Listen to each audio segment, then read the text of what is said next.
ਪੰਕਜ ਬੰਦਨ ਪਾਦ ਪੰਕਜ ਬੰਦਨ ਸਿਮਰੋ ਅੰਗਦ ਦੁਖ ਨਿਕੰਦਨ ਗੁਰੂ ਅਮਰਦਾਸ ਹਿਰਦੈ ਨਿਤ ਧਿਆਵੋ ਹਿਰਦੈ ਨਿਤ ਧਿਆਵੋ ਸ੍ਰੀ ਗੁਰੂ ਰਾਮਦਾਸ ਗੁਣ ਗਾਵੋ ਹਰਿ ਜਨ ਬਿਘਨਨ ਕੇ ਨਾਸ਼ਕ ਬਿਘਨਨ ਕੇ ਨਾਸ਼ਕ ਹਰ ਗੋਬਿੰਦ ਸ਼ੋਭਸ ਮਤ ਪ੍ਰਕਾਸ਼ਕ ਸ਼੍ਰੀ ਹਰਿ ਰਾਏ ਨਮੋ ਕਰ ਜੋਰੀ ਨਮੋ ਕਰ ਜੋਰੀ ਸ਼੍ਰੀ ਹਰਿ ਕ੍ਰਿਸ਼ਨ ਮਨਾਏ ਬਹੋਰੀ ਗੁਰੂ ਤੇਗ ਬਹਾਦਰ ਪਰਮ ਕਿਰਪਾਲਾ ਪਰਮ ਕਿਰਪਾਲਾ ਸ੍ਰੀ ਗੁਰੂ ਗੋਬਿੰਦ ਸਿੰਘ ਵਿਸਾਲਾ ਤਰੋਂ ਤਰਾ ਤਰ ਪੁਨ ਪੁਨ ਸੀਸਾ ਜੀ ਪੁਨ ਪੁਨ ਸੀਸਾ ਬੰਦੋ ਬਾਰ ਬਾਰ ਜਗਦੀਸ਼ਾ ਯਾ ਮਹਿ ਅੰਮ੍ਰਿਤ ਗਿਆਨ ਹੈ ਮਾਨਕ ਭਗਤ ਵੈਰਾਗ ਸ੍ਰੀ ਗੁਰੂ ਗ੍ਰੰਥ ਸਾਹਿਬ ਉਦਦ ਬੰਦੋਂ ਕਰ ਅਨੁਰਾਗ ਏਕ ਓੰਕਾਰ ਸਤਿਗੁਰੂ ਤਹਿ ਪ੍ਰਸਾਦ ਸਚ ਹੋਏ। ਵਾਹਿਗੁਰੂ ਜੀ ਕੀ ਫਤਿਹ। ਵਿਘਨ ਵਿਨਾਸ਼ਨ ਸੋਇ। ਵਾਹਿਗੁਰੂ ਜੀ ਕੀ ਫਤਿਹ। ਵਿਘਨ ਵਿਨਾਸ਼ਨ ਸੋਇ। ਸਤਿਨਾਮ ਸ੍ਰੀ ਵਾਹਿਗੁਰੂ ਸਾਹਿਬ ਜੀ।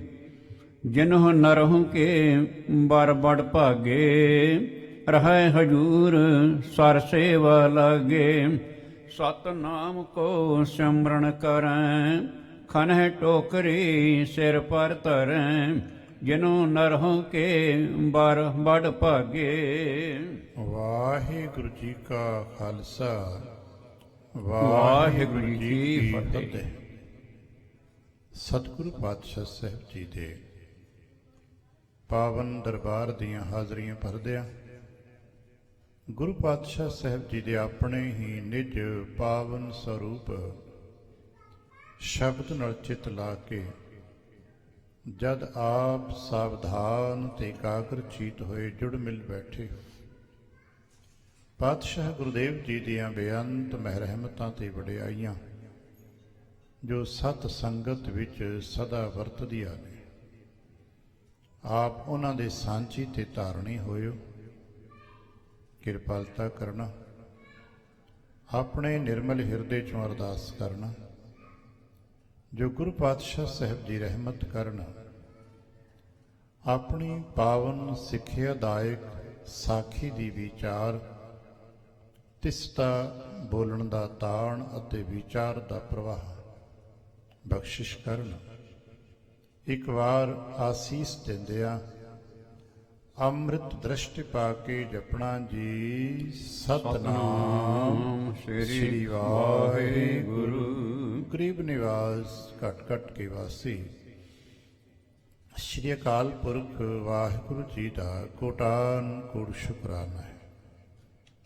ਜਿਨ੍ਹਾਂ ਮਹਿਰਮਤ ਕੀਤੀ ਹੈ, ਸੰਪੂਰਨ ਦਿਵਸ ਆਪਣੇ ਪਿਆਰ ਤੇ ਭਾਣੇ ਵਿੱਚ ਬਤੀਤ ਕਰਾਏ।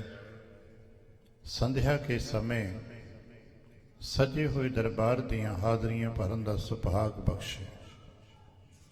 ਹਰ ਰੋਜ਼ ਦੀ ਤਰ੍ਹਾਂ ਅੱਜ ਵੀ ਅੰਮ੍ਰਿਤ ਵੇਲੇ ਗੁਰੂ ਪਾਤਸ਼ਾਹ ਸਾਹਿਬ ਜੀ ਨੇ ਕਿਰਪਾ ਕਰਕੇ ਜਦੋਂ ਬਖਸ਼ਿਸ਼ਾਂ ਦਾ ਦਰ ਖੋਲ੍ਹਿਆ ਤੇ ਸਥਾਨਕ ਸੰਗਤਾਂ ਨੂੰ ਉਪਦੇਸ਼, ਗਿਆਨ, ਸ਼ਬਦ ਸਰੂਪ ਕਰਕੇ ਦਿੱਤਾ ਹੈ। ਸਾਡੇ ਵਡੇਰਿਆਂ ਨੇ ਸਦਾ ਹੀ ਸ਼੍ਰੀ ਮੁਖ ਵਾਕ ਕਹਿ ਕੇ ਮਾਣ ਕੀਤਾ ਹੈ ਤੇ ਪਰੰਪਰਾ ਬਣਾਈ ਹੈ ਕਿ ਅਸੀਂ ਬਾਹਰ ਜਦ ਵੀ ਦਰਬਾਰ 'ਚ ਦਾਖਲ ਹੋਈਏ ਸ਼੍ਰੀ ਮੁਖ ਵਾਕ ਪੜ੍ਹ ਸਕੀਏ। ਇਸੇ ਕਰਕੇ ਮੁੱਖ ਦਰਵਾਜ਼ੇ ਦੇ ਸਨਮੁਖਤਾ ਤੇ ਹੀ ਸ਼੍ਰੀ ਮੁਖ ਵਾਕ ਨੂੰ ਲਿਖਿਆ ਜਾਂਦਾ ਹੈ ਤਾਂ ਕਿ ਦਰਬਾਰ ਵਿੱਚ ਆਉਣ ਵਾਲਾ ਇਹ ਸਮਝ ਸਕੇ ਮੇਰੇ ਸਤਿਗੁਰੂ ਨੇ ਅੱਜ ਕੀ ਕਿਹਾ ਹੈ।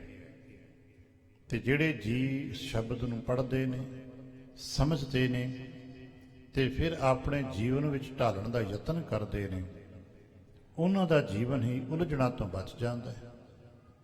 ਜਿਤਨਾ ਕੁ ਸ਼ਬਦ ਨੂੰ ਸਮਝਣ ਦੀ ਕੋਈ ਕੋਸ਼ਿਸ਼ ਕਰ ਲਏਗਾ ਤੇ ਜਿਤਨਾ ਕੁ ਸਮਝ ਲਏਗਾ, ਜ਼ਿੰਦਗੀ ਦੀਆਂ ਉਲਝਣਾਂ ਤੋਂ ਓਨਾ ਹੀ ਬਚ ਜਾਏਗਾ। ਤੇ ਜਿਹੜਾ ਅੱਜ ਜ਼ਿੰਦਗੀ ਦੀਆਂ ਉਲਝਣਾਂ ਤੋਂ ਬਚ ਗਿਆ, ਕੱਲ ਵੀ ਬਚੇਗਾ, ਕਿਉਂਕਿ ਕਰਮ ਚੱਕਰ ਦਾ ਨਿਯਮ ਇਹ ਹੈ ਕਿ ਜੋ ਅੱਜ ਹੋ ਰਿਹਾ ਹੋਏਗਾ। ਇਸ ਕਰਕੇ ਸਾਨੂੰ ਯਤਨ ਕਰਨਾ ਚਾਹੀਦਾ ਹਰ ਇੱਕ ਜੀ ਨੂੰ ਜਿਤਨਾ ਸਮਝ ਸਕੀਏ ਗੁਰ ਸ਼ਬਦ ਨੂੰ ਸਮਝੀਏ, ਸੁਣਿਆ, ਮੰਨਿਆ, ਮਨ ਕੀਤਾ ਭਾਉ, ਇਸ ਮੁਕਾਮ ਤੱਕ ਪਹੁੰਚ ਸਕੀਏ। ਔਰ ਇਸ ਮੁਕਾਮ ਤੱਕ ਪਹੁੰਚਣ ਵਾਸਤੇ ਜੋ ਵਿਚਾਰ ਚਾਹੀਦਾ ਹੈ, ਕਿਉਂਕਿ ਹਰ ਚੀਜ਼ ਨੂੰ ਪ੍ਰਾਪਤ ਕਰਨ ਵਾਸਤੇ ਕੁਝ ਹੋਰ ਚੀਜ਼ ਚਾਹੀਦੀ ਹੈ। ਜਿਵੇਂ ਪ੍ਰਸਾਦ ਪ੍ਰਾਪਤ ਕਰਨ ਵਾਸਤੇ ਭੁੱਖ ਚਾਹੀਦਾ ਹੈ, ਦੁੱਧ ਲੈਣ ਜਾਈਏ ਤੇ ਭਾਂਡਾ ਚਾਹੀਦਾ ਹੈ। ਇਸੇ ਤਰ੍ਹਾਂ ਸ਼ਰਧਾ, ਗੁਰੂ ਕਾ ਗਿਆਨ, ਗੁਰੂ ਕੇ ਪਿਆਰ ਚਾਹੀਦਾ ਤੇ ਕੁਝ ਮਨ ਦੇ ਵਿਚਾਰ ਚਾਹੀਦੇ ਨੇ, ਜਿਹਨੂੰ ਭਾਵਨਾ ਕਹਿੰਦੇ ਨੇ। ਭਾਵਨਾ ਹੋਏਗੀ ਤੇ ਅਗਲੀ ਗੱਲ ਬਣੇਗੀ। ਭਾਵਨਾ ਨਹੀਂ ਹੈ ਤਾਂ ਠੀਕ ਹੈ, ਬਥੇਰੀ ਦੁਨੀਆ ਤੁਰੀ ਫਿਰਦੀ ਹੈ ਭਾਵਨਾ ਬਹੀਨ। ਵਿਅਕਤੀ ਦੀ ਕੀ ਗੱਲ ਕਰੀਏ, ਉੱਤੇ ਭਾਵਨਾ ਬਹੀਨ ਹੈ। ਦਾਰਸ਼ਨਿਕ ਲੋਕ ਤਾਂ ਭਾਵਨਾ ਤੋਂ ਸਖਣੇ ਹਿਰਦੇ ਨੂੰ ਪੱਥਰ ਕਹਿੰਦੇ ਨੇ। ਜਿਸ ਹਿਰਦੇ ਦੇ ਵਿੱਚ ਕੋਈ ਭਾਵਨਾ ਹੀ ਨਹੀਂ ਹੈ ਆਪਣਿਆਂ ਪ੍ਰਤੀ, ਆਪਣੇ ਪਿਆਰਿਆਂ ਪ੍ਰਤੀ, ਵੱਡਿਆਂ ਪ੍ਰਤੀ, ਛੋਟਿਆਂ ਦੇ ਪ੍ਰਤੀ, ਆਪਣੇ ਇਸ਼ਟ ਪ੍ਰਤੀ, ਗੁਰੂ ਪ੍ਰਤੀ, ਉਹ ਹਿਰਦਾ ਨਹੀਂ ਪੱਥਰ ਹੈ, ਬਸ ਜੀ ਰਿਹਾ ਹੈ। ਤੇ ਭਾਵਨਾ ਕਿਵੇਂ ਪ੍ਰਗਟ ਹੁੰਦੀ, ਭਾਵਨਾਵਾਂ ਕਿਵੇਂ ਬਣਦੀਆਂ ਨੇ? ਭਾਵਨਾ ਬਣਦੀਆਂ ਨੇ ਆਪਣੇ ਬਾਬਿਆਂ ਦੀਆਂ, ਵੱਡਿਆਂ ਦੀਆਂ ਗਾਥਾਵਾਂ ਨੂੰ ਸੁਣ ਸੁਣ ਕੇ। ਅੱਜ ਸੁਣਿਆ ਹੈ, ਕਦੇ ਤੇ ਖਿਆਲ ਆਏਗਾ ਨਾ ਵੀ ਸਾਡੇ ਵੱਡੇ ਵਡੇਰੇ ਇਦਾਂ ਕਰਦੇ ਸਨ, ਉਹਨਾਂ ਦੀ ਜ਼ਿੰਦਗੀ 'ਚ ਇਦਾਂ ਦਾ ਭਾਵ, ਕਦੇ ਕਠਿਨਾਈ, ਵਾਧਾ ਘਾਟਾ, ਜ਼ਿੰਦਗੀ ਦੇ ਉਤਾਰ ਚੜਾਵ ਆਏ। ਜੇ ਅੱਜ ਮੇਰੇ ਸਨਮੁਖ ਐਸੀ ਗੱਲ ਆਈ ਹੈ ਤੇ ਮੈਂ ਵੀ ਇਦਾਂ ਜੀ ਸਕਦਾ ਜਿੱਦਾਂ ਮੇਰੇ ਵੱਡਿਆਂ ਨੇ ਜੀਵਿਆ ਹੈ। ਔਰ ਇਹੀ ਬਾਬਿਆਂ ਦੀਆਂ ਕਹਾਣੀਆਂ 'ਚ ਜਿਹਨੂੰ ਆਪਾਂ ਸਾਖੀ ਕਹਿੰਦੇ ਆ, ਸਤਿਗੁਰ ਨੇ ਬਾਬਾਣੀਆਂ ਕਹਾਣੀਆਂ ਕਿਹਾ, ਉਹਦਾ ਲਾਭ ਹੈ। ਵਡੇਰਿਆਂ ਦੀਆਂ ਸਾਖੀਆਂ ਨੂੰ ਸੁਣਨ ਦੇ ਨਾਲ ਭਾਵਨਾਵਾਂ ਪ੍ਰਗਟ ਹੁੰਦੀਆਂ ਨੇ, ਭਾਵਨਾਵਾਂ ਉਜਾਗਰ ਹੁੰਦੀਆਂ ਨੇ। ਤੇ ਆਓ ਬੇਨਤੀ ਕਰੀਏ ਸਾਡੀਆਂ ਭਾਵਨਾਵਾਂ ਕਿਤੇ ਉੱਭਰ ਸਕਣ, ਕਿਉਂਕਿ ਉਹਨਾਂ ਭਾਵਨਾਵਾਂ ਨੂੰ ਹੀ ਫਿਰ ਫਲ ਲੱਗਦਾ। ਭਾਵਨਾਵਾਂ ਸ਼ੁਭ ਹੋਣ, ਨਿਰਮਲ ਹੋਵਣ। ਦਰਸ਼ਨ ਕਰ ਰਹੇ ਸਾਂ ਸਾਹਿਬ ਸ੍ਰੀ ਗੁਰੂ ਅਰਜਨ ਦੇਵ ਮਹਾਰਾਜ ਜੀ ਦੇ, ਜੋ ਅੰਮ੍ਰਿਤ ਸਰੋਵਰ ਦੀ ਸੇਵਾ ਕਰਵਾ ਰਹੇ ਨੇ। ਮਹਾਰਾਜ ਆਪ ਸਰੋਵਰ ਦੀ ਕਾਰ ਸੇਵਾ ਦੇ ਦਰਮਿਆਨ, ਜਿੱਥੇ ਆਪਨੇ ਦਰਸ਼ਨ ਕਰਦਿਆਂ ਦੇਖਿਆ ਹੋਵੇਗਾ, ਦੁੱਖ ਭੰਜਨੀ ਬੇਰੀ ਦੇ ਨਿਕਟ ਇੱਕ ਥੜਾ ਸਾਹਿਬ ਹੈ। ਇਹ ਠੀਕ ਹੈ ਕਿ ਉੱਥੋਂ ਦੀਆਂ ਬਣਤਰਾਂ ਕਈ ਵਾਰ ਬਣੀਆਂ, ਜ਼ਾਲਮਾਂ ਦੇ ਇੱਥੋਂ ਢੱਠੀਆਂ, ਸਿੱਖਾਂ ਫਿਰ ਬਣਾਈਆਂ। ਔਰ ਉਸ ਬਣਤਰ ਦੇ ਵਿੱਚ ਹੋ ਸਕਦਾ ਥੋੜ੍ਹੀ ਬਹੁਤੀ ਉਣਤਾਈ, ਵਾਧਾ ਘਾਟਾ ਹੋਇਆ। ਪਹਿਲਾਂ ਪੌਣੇ ਇਸ ਤਰ੍ਹਾਂ ਨਹੀਂ ਸੀ ਬਣੇ, ਫਿਰ ਪੌਣੇ ਬਣੇ। ਫਿਰ ਸਮਾਂ ਆਇਆ ਦੁੱਖ ਭੰਜਨੀ ਸਾਹਿਬ ਦੇ ਨੇੜੇ ਕੇਬਨ ਬਣਾਏ ਗਏ, ਸ਼੍ਰੀ ਅਖੰਡ ਪਾਠ ਸਾਹਿਬ ਆਰੰਭ ਹੋਏ। ਸਮੇਂ ਦੀਆਂ ਇਹ ਜ਼ਰੂਰਤਾਂ ਰਹੀਆਂ ਨੇ। ਹੁਣ ਸਾਹਮਣੇ ਦੂਜੇ ਪਾਸੇ ਬਰਾਂਡੇ ਵਾਲੇ ਪਾਸੇ ਕਮਰੇ ਬਣਾ ਕੇ ਉੱਥੇ ਸ਼੍ਰੀ ਅਖੰਡ ਪਾਠ ਸਾਹਿਬ ਦਾ ਪ੍ਰਵਾਹ ਨਿਰੰਤਰ ਹੈ। ਇਹ ਸਮੇਂ ਦੀਆਂ ਨਿੱਕੀ ਨਿੱਕੀਆਂ ਜ਼ਰੂਰਤਾਂ ਹੁੰਦੀਆਂ ਜੋ ਮਿੰਟ ਹੁੰਦਾ ਰਹਿੰਦਾ ਹੈ, ਪਰ ਕੁਝ ਚੀਜ਼ਾਂ ਨੇ ਜੋ ਸਦੀ ਵੀ ਨੇ। ਦੁੱਖ ਭੰਜਨੀ ਸਦੀ ਵੀ ਹੈ। ਉਹਦੇ ਲਾਗੇ ਛੋਟੀ ਮੋਟੀ ਕੋਈ ਕੇਬਨ ਬਣ ਜਾਏ, ਬਦਲ ਜਾਏ, ਪਰ ਦੁੱਖ ਭੰਜਨੀ ਸਦੀ ਵੀ ਹੈ। ਉਹ ਥੜਾ ਜਿੱਥੇ ਅੱਜ ਵੀ ਫੁੱਲ ਰੱਖੇ ਹੁੰਦੇ ਨੇ, ਇਹ ਇੱਕ ਥਾਂ ਹੈ ਜਿੱਥੇ ਪ੍ਰਕਾਸ਼ ਨਹੀਂ ਹੁੰਦਾ, ਪਰ ਫਿਰ ਵੀ ਸਿੱਖ ਮੱਥਾ ਟੇਕਦੇ ਨੇ। ਕਿਉਂਕਿ ਤੋਂ ਸਾਹਮਣੇ ਦੇਖੀਏ ਤੇ ਸ਼੍ਰੀ ਦਰਬਾਰ ਸਾਹਿਬ ਜੀ ਦਾ ਉਹ ਪਾਵਨ ਮੁਕਾਮ ਜਿੱਥੇ ਸੰਗਤ ਚੂੜੀ ਲੈਂਦੀ ਹੈ, 68 ਤੀਰਥ ਕਹਿੰਦੇ ਨੇ ਹਰ ਕੀ, ਉੱਥੋਂ ਅੰਮ੍ਰਿਤ ਵਾਲਾ ਸਥਾਨ ਪੂਰਾ ਨਜ਼ਰ ਆਉਂਦਾ ਹੈ। ਇੱਥੇ ਪਾਤਸ਼ਾਹ ਸੁਸ਼ੋਭਿਤ ਹੁੰਦੇ ਨੇ, ਸੰਗਤਾਂ ਨੂੰ ਦਰਸ਼ਨ ਦਿੰਦੇ ਨੇ, ਸੇਵਾਵਾਂ ਕਰਵਾਉਂਦੇ ਨੇ। ਕੁਝ ਸਮਾਂ ਕਦੇ ਕਦੇ ਸਾਹਮਣੇ ਵਾਲੇ ਪਾਸੇ ਜੋ ਅੱਜ ਸ਼੍ਰੀ ਦਰਬਾਰ ਸਾਹਿਬ ਦਰਸ਼ਨ ਜਿਹੜੇ ਬਿਲਕੁਲ ਨਾਲ ਇੱਕ ਬੇਰੀ ਹੈ, ਲਾਚੀ ਬੇਰ, ਕਦੇ ਉੱਥੇ ਜਾ ਕੇ ਬਿਰਾਜਮਾਨ ਹੁੰਦੇ ਨੇ। ਹਾਲਾਂਕਿ ਉੱਥੇ ਜ਼ਿਆਦਾਤਰ ਭਾਈ ਬਹਿਲੋ ਜੀ ਸੇਵਾਵਾਂ ਕਰਦੇ ਨੇ। ਇਸੇ ਤਰ੍ਹਾਂ ਦਰਸ਼ਨ ਕਰ ਰਹੇ ਹਾਂ ਇਤਿਹਾਸ ਦੀਆਂ ਗਾਥਾਵਾਂ ਚੋਂ। ਗੁਰ ਕਿਰਪਾ ਕਰਨ ਅਸੀਂ ਮਨੋਬਿਰਤੀਆਂ ਕਰਕੇ ਉੱਥੇ ਪਹੁੰਚੀਏ, ਆਪਣੀ ਮਨੋਭਾਵਨਾਵਾਂ ਨੂੰ, ਮਨੋਦਸ਼ਾਵਾਂ ਨੂੰ, ਦਰਸ਼ਨ ਧਿਆਨ ਨੂੰ, ਇਸ ਨੂੰ ਲੋਕ ਧਿਆਨ ਦਰਸ਼ਨ ਕਹਿੰਦੇ ਨੇ। ਜਿਸ ਪਾਸੇ ਦੇ ਲੋਕ ਨੇ ਉਹ ਇਸ ਨੂੰ ਧਿਆਨ ਦੇ ਸਦਕੇ ਦਰਸ਼ਨ ਕਹਿੰਦੇ ਨੇ। ਤੇ ਜਿਉਂ-ਜਿਉਂ ਸਾਡਾ ਧਿਆਨ ਦਰਸ਼ਨ ਉੱਚਾ ਹੁੰਦਾ ਹੈ, ਸਾਡੇ ਅੰਦਰ ਜਜ਼ਬਾਤ ਉਮੜਦੇ ਨੇ, ਸਾਡੀਆਂ ਭਾਵਨਾਵਾਂ ਪ੍ਰਗਟ ਹੁੰਦੀਆਂ ਨੇ। ਔਰ ਕਈ ਵਾਰ ਅਸੀਂ ਵੇਖਿਆ ਇਸ ਨਾਲ ਜੁੜ ਜਾਈਏ ਤੇ ਸਾਡੇ ਅੰਦਰੋਂ ਬੈਰਾਗ ਵੀ ਪ੍ਰਗਟ ਹੋਣ ਲੱਗ ਪੈਂਦਾ ਹੈ। ਗੁਰ ਕਿਰਪਾ ਕਰਨਾਓ ਆਪਣੀਆਂ ਮਨੋਬਿਰਤੀਆਂ ਨੂੰ ਉਸ ਪਾਸੇ ਲੈ ਜਾਈਏ, ਧਿਆਨ ਦਰਸ਼ਨ ਕਰੀਏ। ਸਾਹਿਬ ਸ੍ਰੀ ਗੁਰੂ ਅਰਜਨ ਦੇਵ ਮਹਾਰਾਜ ਅੰਮ੍ਰਿਤ ਸਰੋਵਰ ਦੀ ਸੇਵਾ ਕਰਵਾ ਰਹੇ ਨੇ। ਕੋਈ ਉੱਚੀ ਸਤਨਾਮ ਵਾਹਿਗੁਰੂ ਜਪ ਰਿਹਾ ਹੈ, ਕੋਈ ਟੋਕਰੀ ਸਿਰ ਤੇ ਲੈ ਕੇ ਬਾਹਰ ਨੂੰ ਜਾ ਰਿਹਾ ਹੈ, ਕੋਈ ਕਈ ਦੇ ਨਾਲ ਮਿੱਟੀ ਪੁੱਟ ਕੇ ਟੋਕਰੀਆਂ ਭਰ ਰਿਹਾ ਹੈ। ਇੰਜ ਸਾਰੀ ਸੰਗਤ ਥਾਂ ਥਾਈਂ ਜਿੰਨੇ ਕਿਸੇ ਦੀ ਤਨ ਦੀ ਸਮਰੱਥਾ ਹੈ ਉਹ ਸੇਵਾ ਕਰਦਾ ਜਾ ਰਿਹਾ ਹੈ।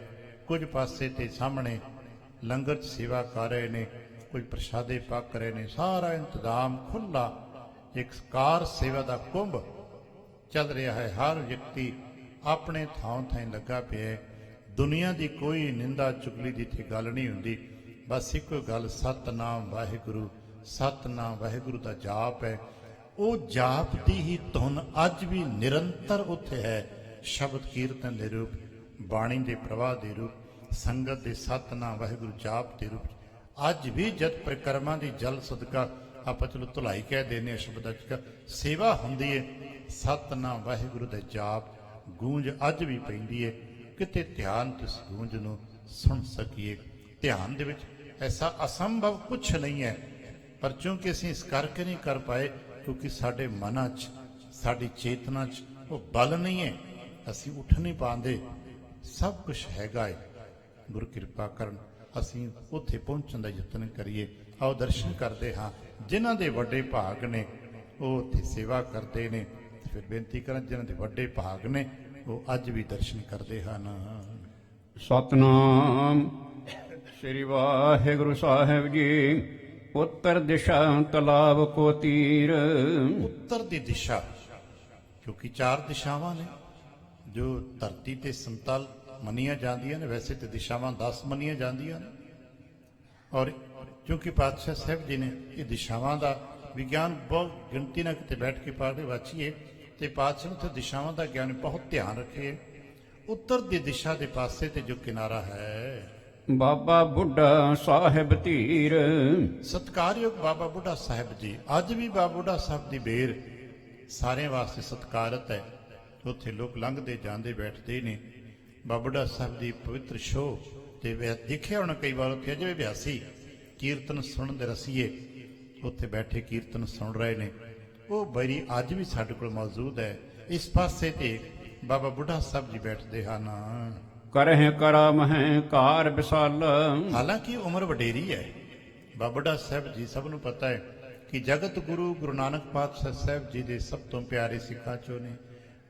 ਸਾਡੇ ਸਿੱਖ ਇਤਿਹਾਸ ਦੇ ਸਭ ਤੋਂ ਵਡੇਰੇ ਬਜ਼ੁਰਗ ਗੁਰਸਿੱਖ ਹੋਣ ਦਾ ਮਾਣ ਵੀ ਬਾਬਾ ਬੁੱਢਾ ਸਾਹਿਬ ਜੀ ਨੂੰ ਹੈ। ਬਾਬਾ ਬੁੱਢਾ ਸਾਹਿਬ ਜੀ ਹੀ ਨੇ ਜਿਨ੍ਹਾਂ ਨੂੰ ਬਹੁਤ ਸਾਰੇ ਵਡਿਆਈਆਂ ਸਿੱਖ ਇਤਿਹਾਸਾਂ ਪ੍ਰਾਪਤ ਨੇ, ਔਰ ਉਹ ਆਪ ਸੇਵਾ ਕਰਦੇ ਨੇ, ਸੇਵਾ ਕਰਾਉਂਦੇ ਨੇ। ਖਨ ਹੈ ਨਿਕਾਸ ਹੈ ਫਿਰ ਹੈ ਉਤਲ। ਆਪ ਵਡੇਰੀ ਉਮਰ ਦੇ ਵੀ ਉੱਥੇ ਸੇਵਾ ਕਰਦੇ ਨੇ, ਆਪ ਹੀ ਮਿੱਟੀ ਢੋਂਦੇ ਨੇ, ਕਦੇ ਕਦੇ ਤੇ ਕਈ ਲੈ ਕੇ ਪੁੱਟਣ ਵੀ ਲੱਗ ਪੈਂਦੇ ਨੇ। ਫਿਰ ਵੀ ਸਿਆਣੇ ਕਹਿੰਦੇ ਨੇ ਬਾਬਾ ਜੀ ਆਪ ਦੀ ਬਸ ਉਤਸ਼ਾਹ ਦਿੰਦੇ ਰਹੋ। ਇੰਜ ਉਤਸ਼ਾਹ ਦਿੰਦੇ ਨੇ, ਬੈਠੇ ਜਪਦੇ ਨੇ, ਜਪਾਉਂਦੇ ਨੇ, ਉਤਸ਼ਾਹ ਦਿੰਦੇ ਹਨ। ਦੇਸ਼ ਵਿਦੇਸ਼ਨ ਕੇਤਕ ਮਸੰਦ। ਹੁਣ ਇਹ ਚਰਚਾ, ਇਹ ਹੁਕਮਨਾਮੇ, ਇਹ ਆਵਾਜ਼ ਦੂਰ ਤੱਕ ਚਲੀ ਗਈ ਹੈ। ਜਿੱਥੇ ਤੇ ਪਤਾ ਲੱਗਾ ਹੈ ਸਤਿਗੁਰ ਦਾ ਸੁਨੇਹਾ ਹੁਕਮਨਾਮੇ ਦੇ ਰੂਪ 'ਚ ਪਹੁੰਚਾ ਹੈ, ਸਾਰੀਆਂ ਸੰਗਤਾਂ ਸਮੇਂ-ਸਮੇਂ ਦੇਸ਼ਾਂ ਵਿਦੇਸ਼ਾਂ ਤੋਂ ਪਹੁੰਚਣ ਲੱਗ ਪਈਆਂ ਹਨ। ਜਹ ਧਰਮਸ਼ਾਲ ਮਿਲਹਿ ਸਿੱਖ ਬ੍ਰਿੰਦ। ਦੇਸ਼ ਵਿਦੇਸ਼ ਦੇ ਜਿੱਥੇ ਜਿੱਥੇ ਵੀ ਧਰਮਸ਼ਾਲਾਵਾਂ ਨੇ, ਉਦੋਂ ਆਮ ਸੰਗਤਾਂ ਕਾਬਲ ਤੋਂ ਲੈ ਕੇ ਕੰਧਾਰ ਤੱਕ ਸੰਗਤਾਂ ਖੁੱਲੇ ਪਹੁੰਚਦੇ। ਹੁਣ ਲੱਗਦਾ ਸਾਨੂੰ ਦੂਜੇ ਤੀਜਾ ਮੁਲਕ ਬਣ ਗਿਆ, ਪਰ ਉਦੋਂ ਸੰਗਤਾਂ ਕਾਬਲ ਦੀ ਸਭ ਤੋਂ ਅਮੀਰ ਸੰਗਤ ਉਦੋਂ ਕਾਬਲ ਦੀ ਮੰਨੀ ਜਾਂਦੀ ਸੀ। ਔਰ ਇਧਰ ਢਾਕੇ ਤੱਕ ਦੀ ਸੰਗਤ ਸਤਿਗੁਰ ਪਾਤਸ਼ਾਹ ਚਰਨਾਂ 'ਚ ਆਉਂਦੇ ਸਨ। ਔਰ ਇਹ ਦੋ ਵੱਡੇ ਟਿਕਾਣੇ ਸਨ ਜਿੱਥੋਂ ਦੀ ਸੰਗਤਾਂ ਸਾਹਿਬ ਦੇ ਦਰਸ਼ਨ ਕਰਨ ਆਉਂਦੀਆਂ ਸਨ। ਔਰ ਦੇਸ਼ਾਂ ਪ੍ਰਦੇਸ਼ਾਂ ਦੇ ਪ੍ਰਦੇਸ਼ ਮੰਨੇ ਜਾਂਦੇ ਸਨ। ਉਦੋਂ ਦੂਰ ਦੁਰਾਡਿਆਂ ਤੋਂ ਚੱਲ ਕੇ ਆਉਣਾ। ਪ੍ਰਦੇਸ਼ ਸੀ ਭਾਵ ਜਿੱਥੋਂ ਦੀ ਬੋਲੀ ਬਦਲ ਜਾਏ, ਜਿੱਥੋਂ ਦੀ ਆਵਾਜ਼ ਬਦਲ ਜਾਏ, ਪਰ ਫਿਰ ਵੀ ਸੰਗਤ ਪਹੁੰਚਦੀ ਸੀ। ਔਰ ਕਾਬਲ ਤੋਂ ਲੈ ਕੇ ਕੰਧਾਰ ਤੋਂ ਲੈ ਕੇ ਇਸ ਇਲਾਕੇ ਦੀਆਂ ਇੱਥੋਂ ਤੱਕ ਗਜ਼ਨੀ ਤੱਕ ਉਦੋਂ ਸਿੱਖ ਵਸਦੇ ਸਨ। ਤੇ ਗਜ਼ਨੀ ਤੋਂ ਹੀ ਅੱਗੇ ਜਾ ਕੇ ਸਾਡੇ ਕੋਲ ਬਹੁਤ ਸਤਿਕਾਰਤ ਨਾਮ ਹੈ ਭਾਈ ਨੰਦ ਲਾਲ ਜੀ। ਇਹ ਗਜ਼ਨੀ ਦੇ ਹੀ ਸਨ ਜਿੱਥੇ ਇਹਨਾਂ ਦੇ ਪਰਿਵਾਰਾਂ 'ਚ ਸਿੱਖੀ ਪਰਵਰਤ ਹੁੰਦੀ ਸੀ। ਦੇਸ਼ ਪ੍ਰਦੇਸ਼ਾਂ ਤੋਂ ਸੰਗਤਾਂ ਹੁਣ ਸ੍ਰੀ ਅੰਮ੍ਰਿਤਸਰ ਸਾਹਿਬ, ਉਦੋਂ ਚੱਕ ਗੁਰੂ ਰਾਮਦਾਸ ਸਾਹਿਬ ਹੈ, ਇੱਥੇ ਪਹੁੰਚਦੇ ਹਨ। ਦੂਰ ਦੇਸ਼ ਕੈ ਨੇੜੇ ਹੋਏ। ਭਾਵੇਂ ਦੂਰ ਦਾ ਇਲਾਕਾ ਹੈ ਤੇ ਭਾਵੇਂ ਨੇੜੇ ਦਾ ਇਲਾਕਾ ਹੈ, ਭਾਵਨਾ ਤੇ ਹਰ ਸਿੱਖ ਦੀ ਇੱਕੋ ਜਿਹੀ ਹੈ ਨਾ।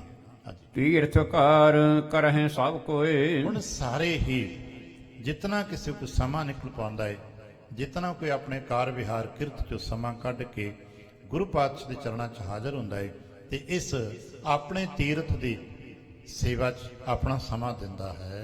ਸਤਿਗੁਰ ਕੀ ਪ੍ਰਸੰਨਤਾ ਅਤ ਹੋਏ। ਦਰਅਸਲ ਸਿੱਖ ਦਾ ਮਕਸਦ ਇੱਕੋ ਰਿਹਾ ਹੈ, ਉਹ ਅੱਜ ਵੀ ਹੈ। ਗੁਰੂ ਕਿਰਪਾ ਕਰਨ ਸਾਡਾ ਮਕਸਦ ਉਹੀ ਰਵੇ। ਅਸੀਂ ਸਾਡਾ ਡੈਸਟੀਨੇਸ਼ਨ ਮਕਸਦ ਨਾ ਬੇਬਰ ਹੋ ਜਾਏ। ਠੀਕ ਹੈ, ਦੇਸ਼ ਬਦਲ ਗਏ ਨੇ, ਹੋ ਸਕਦਾ ਸਾਡੀ ਭਾਸ਼ਾ 'ਚ ਕੋਈ ਫਰਕ ਆ ਰਹੇ ਨੇ, ਇੱਥੋਂ ਦੀ ਲੈਂਗੁਏਜ ਨੂੰ ਅਸੀਂ ਅਡਾਪਟ ਕਰਦੇ ਚਲੇ ਜਾ ਰਹੇ ਹਾਂ। ਸਾਡੀਆਂ ਜ਼ਰੂਰਤਾਂ ਨੇ ਇਸ ਸਮਾਜ ਵਿੱਚ ਵਿਚਰਨ ਕਰਕੇ। ਉਦੋਂ ਵੀ ਸਨ, ਉਦੋਂ ਲੋਕ ਫਾਰਸੀ ਬੋਲਦੇ ਸਨ, ਜੇ ਢਾਕੇ ਤੋਂ ਆਉਂਦੇ ਸਨ ਬੰਗਾਲੀ ਬੋਲਦੇ ਸਨ। ਭਾਸ਼ਾ ਤੇ ਧਰਮ 'ਚ ਕਦੇ ਆੜੇ ਆ ਹੀ ਨਹੀਂ ਸਕਦੀ। ਤੇ ਨਾ ਸਾਨੂੰ ਸੋਚ ਰੱਖਣੀ ਚਾਹੀਦੀ ਹੈ ਕਿ ਧਰਮ ਦਾ ਭਾਸ਼ਾ ਦੇ ਨਾਲ ਕੋਈ ਸੰਬੰਧ ਹੁੰਦਾ ਹੈ। ਧਰਮ ਦਾ ਹਿਰਦੇ ਨਾਲ ਸੰਬੰਧ ਹੁੰਦਾ ਹੈ, ਧਰਮ ਦਾ ਕਿਸੇ ਭਾਸ਼ਾ ਨਾਲ ਸੰਬੰਧ ਨਹੀਂ ਹੁੰਦਾ। ਬਸ ਮਕਸਦ ਇੱਕ ਹੁੰਦਾ ਹੈ, ਭਾਵੇਂ ਕੋਈ ਕਿਸੇ ਦੇਸ਼ ਤੋਂ ਆਉਂਦਾ ਹੈ, ਭਾਵੇਂ ਕੋਈ ਕਿਸੇ ਭਾਸ਼ਾ ਨੂੰ ਬੋਲਦਾ ਹੈ, ਮਕਸਦ ਹੈ ਗੁਰੂ ਕੀ ਖੁਸ਼ੀ।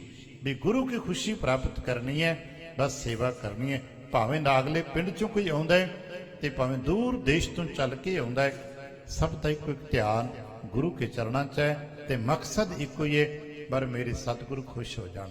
ਹਾਂਜੀ, ਚਾਰ ਪਦਾਰਥ ਤਿਸ ਕਰ ਗਤ ਹੈ। ਕਿਉਂਕਿ ਸਾਨੂੰ ਇਹ ਪਤਾ ਹੈ, ਸੰਸਾਰ ਦੇ ਗਿਆਨੀਆਂ ਨੇ ਦੱਸਿਆ ਕਿ ਜੀਵਨ ਜੀਉਣ ਵਾਸਤੇ ਚਾਰ ਪਦਾਰਥ ਹੁੰਦੇ ਨੇ, ਧਰਮ, ਅਰਥ, ਕਾਮ ਤੇ ਮੁਖ। ਇਹ ਚਾਰ ਪਦਾਰਥ ਸੰਸਾਰ ਦੇ ਲੋਕਾਂ ਨੇ ਮੰਨੇ ਨੇ ਤੇ ਸਾਨੂੰ ਸਾਡੇ ਸਾਹਿਬ ਨੇ ਦੱਸ ਦਿੱਤਾ ਹੈ ਕਿ ਚਾਰ ਪਦਾਰਥ ਜੇ ਕੋ ਮੰਗੈ ਸਾਧ ਜਨਾਂ ਕੀ ਸੇਵਾ ਲਾਗੈ। ਤੇ ਸਾਧ ਜਨਾਂ ਕੀ ਸੇਵਾ ਕਿੱਦਾਂ ਕੀਤੀ ਜਾਏ? ਇਹ ਸਾਰੀ ਸੇਵਾ ਜੋ ਗੁਰੂ ਦੇ ਹੁਕਮ ਦੇ ਵਿੱਚ ਹੁੰਦੀ ਹੈ, ਉਹ ਸਾਰੀ ਸਾਧ ਜਨਾਂ ਦੀ ਹੀ ਸੇਵਾ ਹੁੰਦੀ ਹੈ।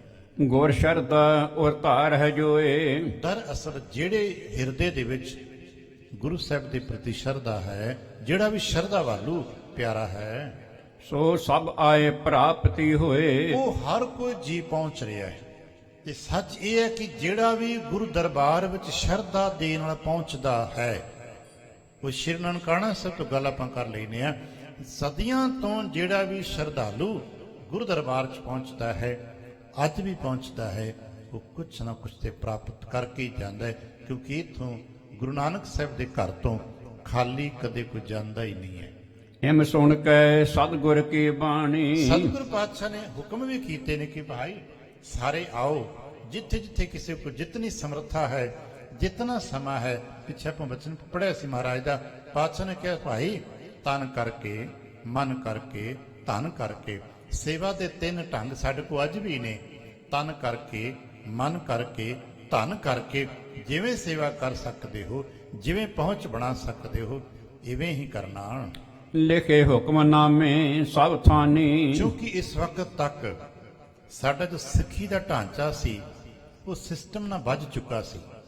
ਤੀਸਰੇ ਪਾਤਸ਼ਾਹ ਸਾਹਿਬ ਸ੍ਰੀ ਗੁਰੂ ਅਮਰਦਾਸ ਮਹਾਰਾਜ ਜੀ ਨੇ ਜਦੋਂ ਮਸੰਦਾਂ ਦੀ ਸਥਾਪਨਾ ਕਰਕੇ 22 ਮੰਜੀਆਂ ਸਥਾਪਿਤ ਕੀਤੀਆਂ ਸਨ, ਉਦੋਂ ਤੋਂ ਹੀ ਸਾਡਾ ਜੋ ਇੱਕ ਸਿਸਟਮ ਤਿਆਰ ਹੋ ਗਿਆ ਸੀ। ਕੱਲੇ ਕੱਲੇ ਕਿਸੇ ਕਿਤੇ ਹੁਕਮਨਾਮਾ ਸੁਨੇਹਾ ਨਹੀਂ ਦੇਣਾ, ਜਾ ਕੇ ਕਿਸੇ ਮਸੰਦ ਨੂੰ, ਜੋ ਸਾਡੇ ਅੱਜ ਕੱਲ੍ਹ ਸ਼ਬਦਾਵਲੀ ਵਰਤ ਰਹੀ ਹੈ, ਸੈਂਟਰ ਬਣਾ ਦਿੱਤੇ ਗਏ ਸਨ ਵੀ ਉਹ ਸਿਰਫ ਸੁਨੇਹਾ ਦੇਣਾ ਹੈ। ਫਿਰ ਉਹਦੀ ਡਿਊਟੀ ਹੈ, ਉਹਨੇ ਆਪਣੇ ਇਲਾਕੇ 'ਚ ਆਪਣਾ ਸੁਨੇਹਾ ਦੇਣਾ ਹੈ। ਔਰ ਕੁਝ ਗੁਰਮੁਖ ਪਿਆਰੇ ਉਹ ਸਨ ਜਿਹੜੇ ਖੁੱਲ੍ਹੇ ਮੰਡਲਾਂ ਦੇ ਸਨ, ਜਿਨ੍ਹਾਂ ਦੇ ਸੁਰਤ ਬਿਰਤੀਆਂ ਕੁਝ ਜ਼ਿਆਦਾ ਵੱਡੀਆਂ ਸਨ। ਉਹ ਪਾਤਸ਼ਾਹ ਨੰਤਾ ਪ੍ਰਤੀ ਨਿੱਜਾ ਸੰਗਤਾਂ 'ਚ ਰਹਿੰਦੇ। ਬਾਕੀ ਇਸ ਤਰ੍ਹਾਂ ਮਸੰਦਾਂ ਦੇ ਕੈਟਾਗਰੀ 'ਚ ਵੱਡੇ। ਇਤਿਹਾਸ 'ਚ ਇਹ ਦੋ ਰੂਪ ਨਜ਼ਰ ਆਉਂਦੇ ਨੇ। ਜਿਹੜੀਆਂ ਸੰਗਤਾਂ ਵਾਇਆ ਮਸੰਦ ਗੁਰੂ ਦਰਬਾਰ 'ਚ ਪਹੁੰਚਦੀਆਂ ਸਨ, ਪੁਰਾਣੀਆਂ ਸਾਖੀਆਂ ਨੂੰ ਸਹਿਲੰਗ ਕਹਿੰਦੇ ਨੇ। ਤੇ ਕੁਝ ਉਹ ਗੁਰਸਿੱਖ ਨੇ ਜਿਹੜੇ ਸਿੱਧੇ ਗੁਰੂ ਪਾਤਸ਼ਾਹ ਨਾਲ ਜੁੜੇ ਸਨ, ਉਹਨਾਂ ਨੂੰ ਉਸ ਵੇਲੇ ਵੀ ਖਾਲਸਾ ਕਿਹਾ ਜਾਂਦਾ ਸੀ। ਇਹ ਗੁਰ ਸੰਗਤ ਖਾਲਸਾ, ਉਸੇ ਗੁਰ ਸੰਗਤ ਨੂੰ ਹੀ ਖਾਲਸਾ ਬਣਾਇਆ ਗਿਆ। ਉਹ ਖਾਲਸਾ ਉਦੋਂ ਵੀ ਕਹਿਲਾਉਂਦੇ ਸਨ। ਇਸੇ ਕਰਕੇ ਜਿਨ੍ਹਾਂ ਪੁਰਾਣੇ ਹੁਕਮਨਾਮਿਆਂ ਦੀ ਸਟੱਡੀ ਕੀਤੀ ਹੈ, ਉਹਨਾਂ ਨੂੰ 6ਵੇਂ ਪਾਤਸ਼ਾਹ ਸਾਹਿਬ ਦੇ ਹੁਕਮਨਾਮੇ ਜੋ ਮਿਲਦੇ ਨੇ, 9ਵੇਂ ਪਾਤਸ਼ਾਹ ਦੇ ਹੁਕਮਨਾਮੇ ਜੋ ਮਿਲਦੇ ਨੇ, ਉਹਨਾਂ ਦੇ ਵਿੱਚ ਅੱਜ ਵੀ ਖਾਲਸਾ ਸ਼ਬਦ ਸਾਨੂੰ ਪ੍ਰਾਪਤ ਹੁੰਦਾ ਹੈ। ਸਾਡੇ ਘਰ ਵਿੱਚ ਖਾਲਸਾ ਸ਼ਬਦ ਤੀਸਰੇ ਪਾਤਸ਼ਾਹ ਸਾਹਿਬ ਦੇ ਵੇਲੇ ਤੋਂ ਵਰਤਿਆ ਜਾਣ ਲੱਗ ਪਿਆ ਸੀ। ਜਿਹੜੇ ਸੰਗਤਾਂ ਮਸੰਦਾਂ ਦੇ ਰਾਹੀਂ ਜੁੜਦੀਆਂ ਨੇ, ਉਹਨਾਂ ਨੂੰ ਉਸ ਤਰ੍ਹਾਂ ਹੁਕਮਨਾਮੇ ਨੇ। ਜਿਹੜੇ ਸੰਗਤਾਂ ਸਿੱਧੇ ਤੌਰ ਤੇ ਪਾਤਸ਼ਾਹ ਨਾਲ ਜੁੜੇ ਹੋਏ ਨੇ, ਉਹ ਗੁਰੂ ਕੋਲ ਆ ਕੇ ਸੇਵਾ ਕਰਦੇ ਨੇ। ਹੁਕਮਨਾਮੇ ਲਿਖੇ ਗਏ ਨੇ। ਦੂਰ ਦੁਰਾਡੇ ਦੀ ਸੰਗਤਾਂ ਵੀ ਦਰਬਾਰ 'ਚ ਪਹੁੰਚਣ ਲੱਗ ਪਈਆਂ ਨੇ। ਗਹਿ ਕਹਿ ਸਿੱਖ ਸ਼ੀਘਰ ਹੀ ਧਾਏ। ਤੇ ਜਿੱਥੇ ਕਿਤੇ ਵੀ ਸਿੱਖ ਹੈ, ਕਿਉਂਕਿ ਹੁਕਮਨਾਮੇ ਦੀ ਤਾਮੀਲ ਉਸ ਵਕਤ ਸਭ ਤੋਂ ਵੱਧ ਸਿੱਖ ਕਰਦਾ ਰਿਹਾ। ਔਰ ਗੁਰ ਕਿਰਪਾ ਕਰਨ ਅਸੀਂ ਹੁਕਮਨਾਮੇ ਦਾ ਮਾਣ ਕਰਨਾ ਸਿੱਖ ਲਈਏ। ਹੁਕਮਨਾਮਾ ਸਾਹਿਬ ਜੀ ਕਾ ਜਿੱਤੋਂ ਵੀ ਸਿੱਖ ਨੂੰ ਪ੍ਰਾਪਤ ਹੁੰਦਾ ਰਿਹਾ। ਪੁਰਾਣੀ ਸਾਖੀ 'ਚ ਮਿਲਿਆ ਕਿ ਸਤਿਗੁਰ ਦਾ ਹੁਕਮਨਾਮਾ ਲੈ ਕੇ ਅਗਰ ਕੋਈ ਵੀ ਜਾਂਦਾ ਤੇ ਸਿੱਖ ਦਾ ਮਾਣ ਸਨਮਾਨ ਕਰਦਾ, ਉਸ ਹੁਕਮਨਾਮੇ ਨੂੰ ਮੱਥਾ ਟੇਕਦਾ, ਪੜ੍ਹਦਾ ਤੇ ਉਸੇ ਤਰ੍ਹਾਂ ਇੰਨ ਬਿਨ ਤੁਰਦਾ। ਔਰ ਭਾਈ ਜੋਗਾ ਸਿੰਘ ਦੇ ਰਾਹੀਂ ਹੁਕਮਨਾਮੇ ਦੀ ਮੰਨਣ ਦੀ ਸਿਖਰ ਸਾਨੂੰ ਪ੍ਰਾਪਤ ਹੋਈ ਹੈ। ਗੁਰ ਕਿਰਪਾ ਕਰਨ ਸਾਨੂੰ ਸਾਹਿਬ ਕੇ ਹੁਕਮਨਾਮੇ ਸ਼੍ਰੀ ਮੁਖਵਾਕ ਦਾ ਮਾਣ ਸਮਝ ਆ ਸਕੇ। ਇਸ ਵਿੱਚ ਕਿਤਨੀ ਤਾਸੀਰ ਹੈ, ਇਸ ਕਿਤਨਾ ਬਲ ਹੈ। ਜਿਸਨੇ ਸੁਣਿਆ ਵਾਹੋ ਦਾਹੀ ਗੁਰੂ ਸੇਵਾ 'ਚ ਹਾਜ਼ਰ ਹੋਣ ਲੱਗ ਪਏ ਨੇ। ਸ਼੍ਰੀ ਗੁਰ ਕੋ ਫਰਮਾਨ ਸੁਨਾਏ। ਕਿਉਂਕਿ ਇਹ ਹੁਣ ਉਸ ਵਕਤ ਸਿਸਟਮ ਹੀ ਇਹ ਸੀ ਵੀ ਕੇਂਦਰ ਬਣੇ ਸਨ, ਜਗ੍ਹਾ ਟਿਕਾਣੇ ਬਣੇ ਨਗਰਾਂ 'ਚ, ਜਿਹਨੂੰ ਅੱਜ ਕੱਲ੍ਹ ਗੁਰਦੁਆਰਾ ਸਾਹਿਬ ਕਹਿੰਦੇ ਆ, ਧਰਮਸ਼ਾਲਾਵਾਂ ਸਨ। ਉਦੋਂ ਇੱਕ ਥਾਂ ਸੁਨੇਹਾ ਜਾਣਾ, ਉਹਨੇ ਅਗਲੇ ਧਰਮਸ਼ਾਲਾ 'ਚ, ਉੱਥੋਂ ਅੱਗੇ ਧਰਮਸ਼ਾਲਾ 'ਚ, ਉਹਨਾਂ ਫਿਰ ਆਪਣੇ ਇਲਾਕੇ ਦੇ ਇਲਾਕੇ 'ਚ ਇੱਕ ਫੈਲਣ ਦਾ ਸਿਸਟਮ ਹੁੰਦਾ ਹੈ। ਇਸੇ ਸਿਸਟਮ ਦੇ ਨਾਲ ਹੀ ਇਹ ਗੁਰਸਬ ਦੇ ਹੁਕਮਨਾਮੇ ਹੌਲੀ ਹੌਲੀ ਟਰੈਵਲ ਕਰਦੇ ਥਾਂ ਥਾਈਂ, ਜਿੱਥੇ ਕਿੱਥੇ ਵੀ ਸੰਗਤਾਂ ਨੇ, ਧਰਮਸ਼ਾਲਾਵਾਂ ਨੇ, ਉੱਥੇ ਹੁਕਮ ਪਹੁੰਚੇ ਨੇ। ਤੇ ਜੋ ਧਰਮਸ਼ਾਲਾ 'ਚ ਹੁਕਮ ਵਰਤਿਆ ਹੈ, ਹਰ ਸਿੱਖ ਨੇ ਆਪਣੀ ਸ਼ਰਧਾ, ਸਮੇਂ ਤੇ ਸਮਰੱਥਾ ਦੇ ਮੁਤਾਬਕ ਤੁਰਨਾ ਤੇ ਪਹੁੰਚਣਾ ਕੀਤਾ ਹੈ। ਅਦ ਖੁਸ਼ੀ ਗੁਰ ਹਵੈ ਸੁਣ ਬਾਤ। ਕਿਉਂਕਿ ਸਭ ਦਾ ਫਿਰ ਦੁਹਰਾਦੇ ਆ, ਮਕਸਦ ਇੱਕੋ ਹੀ ਰਿਹਾ ਹੈ ਕਿ ਗੁਰੂ ਕੀ ਖੁਸ਼ੀ। ਪਰ ਸਾਡਾ ਤੇ ਕੋਈ ਪਤਾ ਹੈ ਕਿ ਗੁਰੂ ਕੀ ਖੁਸ਼ੀ ਪ੍ਰਾਪਤ ਕਰਨੀ ਹੈ। ਕਿਉਂਕਿ ਸਾਨੂੰ ਦੱਸਿਆ ਗਿਆ ਹੈ, ਜਿਸ ਤੇ ਖੁਸ਼ ਗੁਰੂ ਹੋ ਜਾਂਦੇ ਨੇ ਨਾ, ਉਸ ਨੂੰ ਸਭ ਕੁਝ ਬਖਸ਼ਿਸ਼ਾਂ ਕਰ ਜਾਂਦੇ ਨੇ। ਜਿਸ ਨੂੰ ਤੇਰੀ ਖੁਸ਼ੀ ਨਾ ਲੇਖਾ ਪੁੱਛਿਆ, ਜਿਸ ਨੂੰ ਤੇਰੀ ਖੁਸ਼ੀ ਇਸ ਨਾਉ ਨਿਧ ਪੁੰਚੀਐ। ਸਭ ਪਦਾਰਥ ਪ੍ਰਾਪਤ ਹੋ ਜਾਂਦੇ ਨੇ ਜੇ ਗੁਰੂ ਖੁਸ਼ ਹੋ ਜਾਣ। ਤੇ ਖੁਸ਼ੀ ਵਾਸਤੇ ਹੀ ਸਿੱਖ ਸੇਵਾ ਕਰ ਰਿਹਾ ਹੈ। ਸਿੱਖ ਭਏ ਸਭ ਹਰਖਤ ਗਾਤ। ਇੰਜ ਸਿੱਖ ਸ਼ੀਘਰਤਾ ਦੇ ਵਿੱਚ ਨੇ, ਖੁਸ਼ੀ ਵਿੱਚ ਨੇ ਕਿ ਮਹਾਰਾਜ ਨੇ ਨਵਾਂ ਉਦਮ ਸ਼ੁਰੂ ਕੀਤਾ ਹੈ।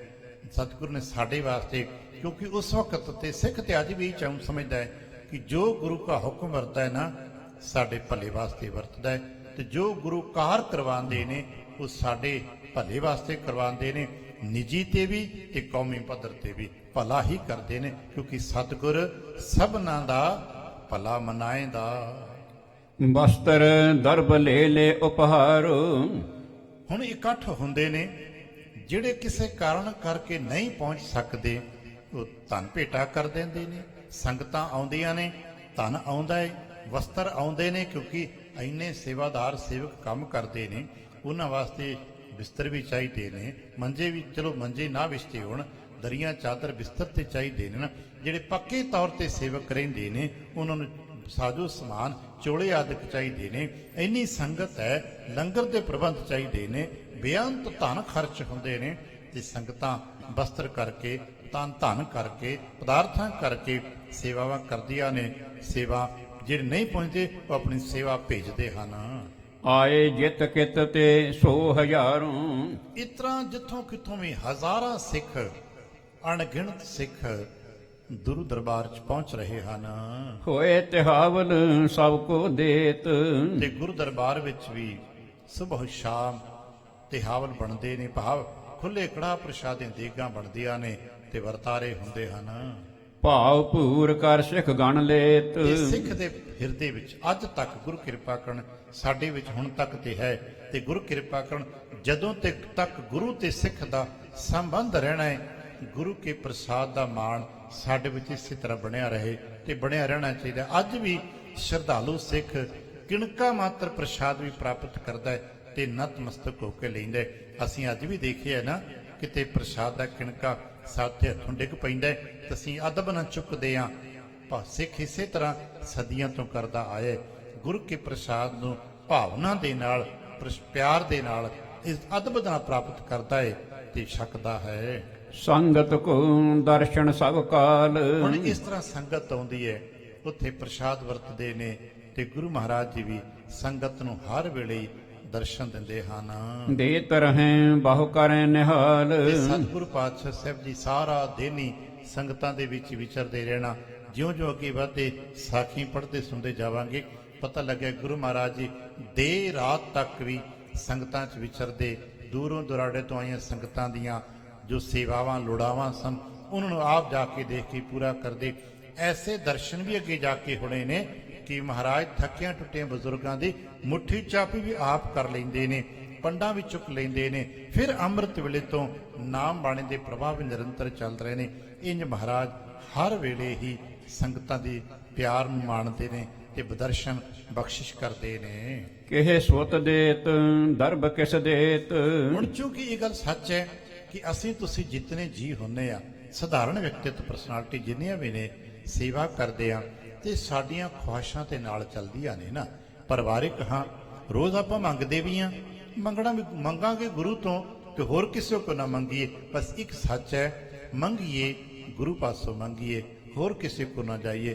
ਗੁਰੂ ਨੂੰ ਕਹੀਏ ਮਹਾਰਾਜ ਮੈਨੂੰ ਆਟਾ ਵੀ ਚਾਹੀਦਾ ਹੈ, ਮੈਨੂੰ ਦਾਲ ਵੀ ਚਾਹੀਦੀ ਹੈ, ਮੈਨੂੰ ਬਿਸਤਰ ਵੀ ਚਾਹੀਦਾ ਹੈ, ਮੰਜਾ ਭੋਜਨ ਪ੍ਰਸ਼ਾਦਾ। ਆਰਤੀ ਦੇ ਕੀਰਤਨ ਦੇ ਵਿੱਚ ਸਾਰੀਆਂ ਖੁੱਲੀਆਂ ਗੱਲਾਂ ਆਪਣੇ ਸਤਿਗੁਰ ਪਾਤਸ਼ਾਹ ਨਾਲ ਕੀਤੀਆਂ ਜਾਂਦੀਆਂ ਨੇ, ਪਰ ਨਾਲ ਇੱਕ ਸੰਕਲਪ ਵੀ ਦੁਹਰਾਇਆ ਜਾਂਦਾ ਹੈ, ਮੈਂ ਨਾ ਹੀ ਕੀਤਾ ਲੱਭੋ।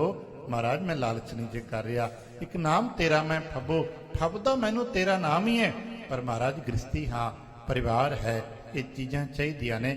ਦੋਏ ਸਿਰ ਮਾਂਗੋ ਚੂਨਾ, ਪਾਓ ਕੀਓ ਸੰਗ ਲੂਨਾ, ਅਧ ਸਿਰ ਮਾਂਗੋ ਦਾਲੇ। ਮਹਾਰਾਜ ਮੋਕੋ ਦੋਨੋਂ ਵਕਤ ਜਿਵਾਲੇ। ਪਰਿਵਾਰ ਹੈ ਨਾ, ਤੇ 2 ਵਕਤ ਦੀ ਰੋਟੀ ਤੇ ਚਾਹੀਦੀ ਨਾ।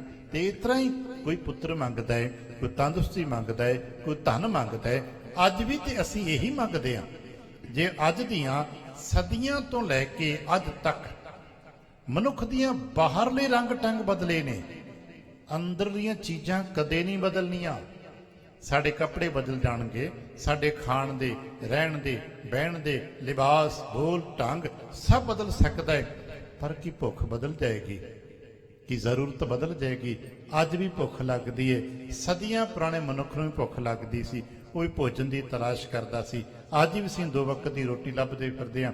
ਜਦੋਂ ਤੋਂ ਸਾਡੇ ਮਨੁੱਖ ਦੇ ਹੱਥ ਵਿੱਚ ਧਨ ਦੀ ਗੱਲ ਚੱਲੀਏ, ਉਦੋਂ ਤੋਂ ਮਨੁੱਖ ਧਨ ਲੱਭਦਾ ਫਿਰਦਾ ਹੈ, ਅੱਜ ਵੀ ਲੱਭਦਾ ਫਿਰਦਾ ਹੈ।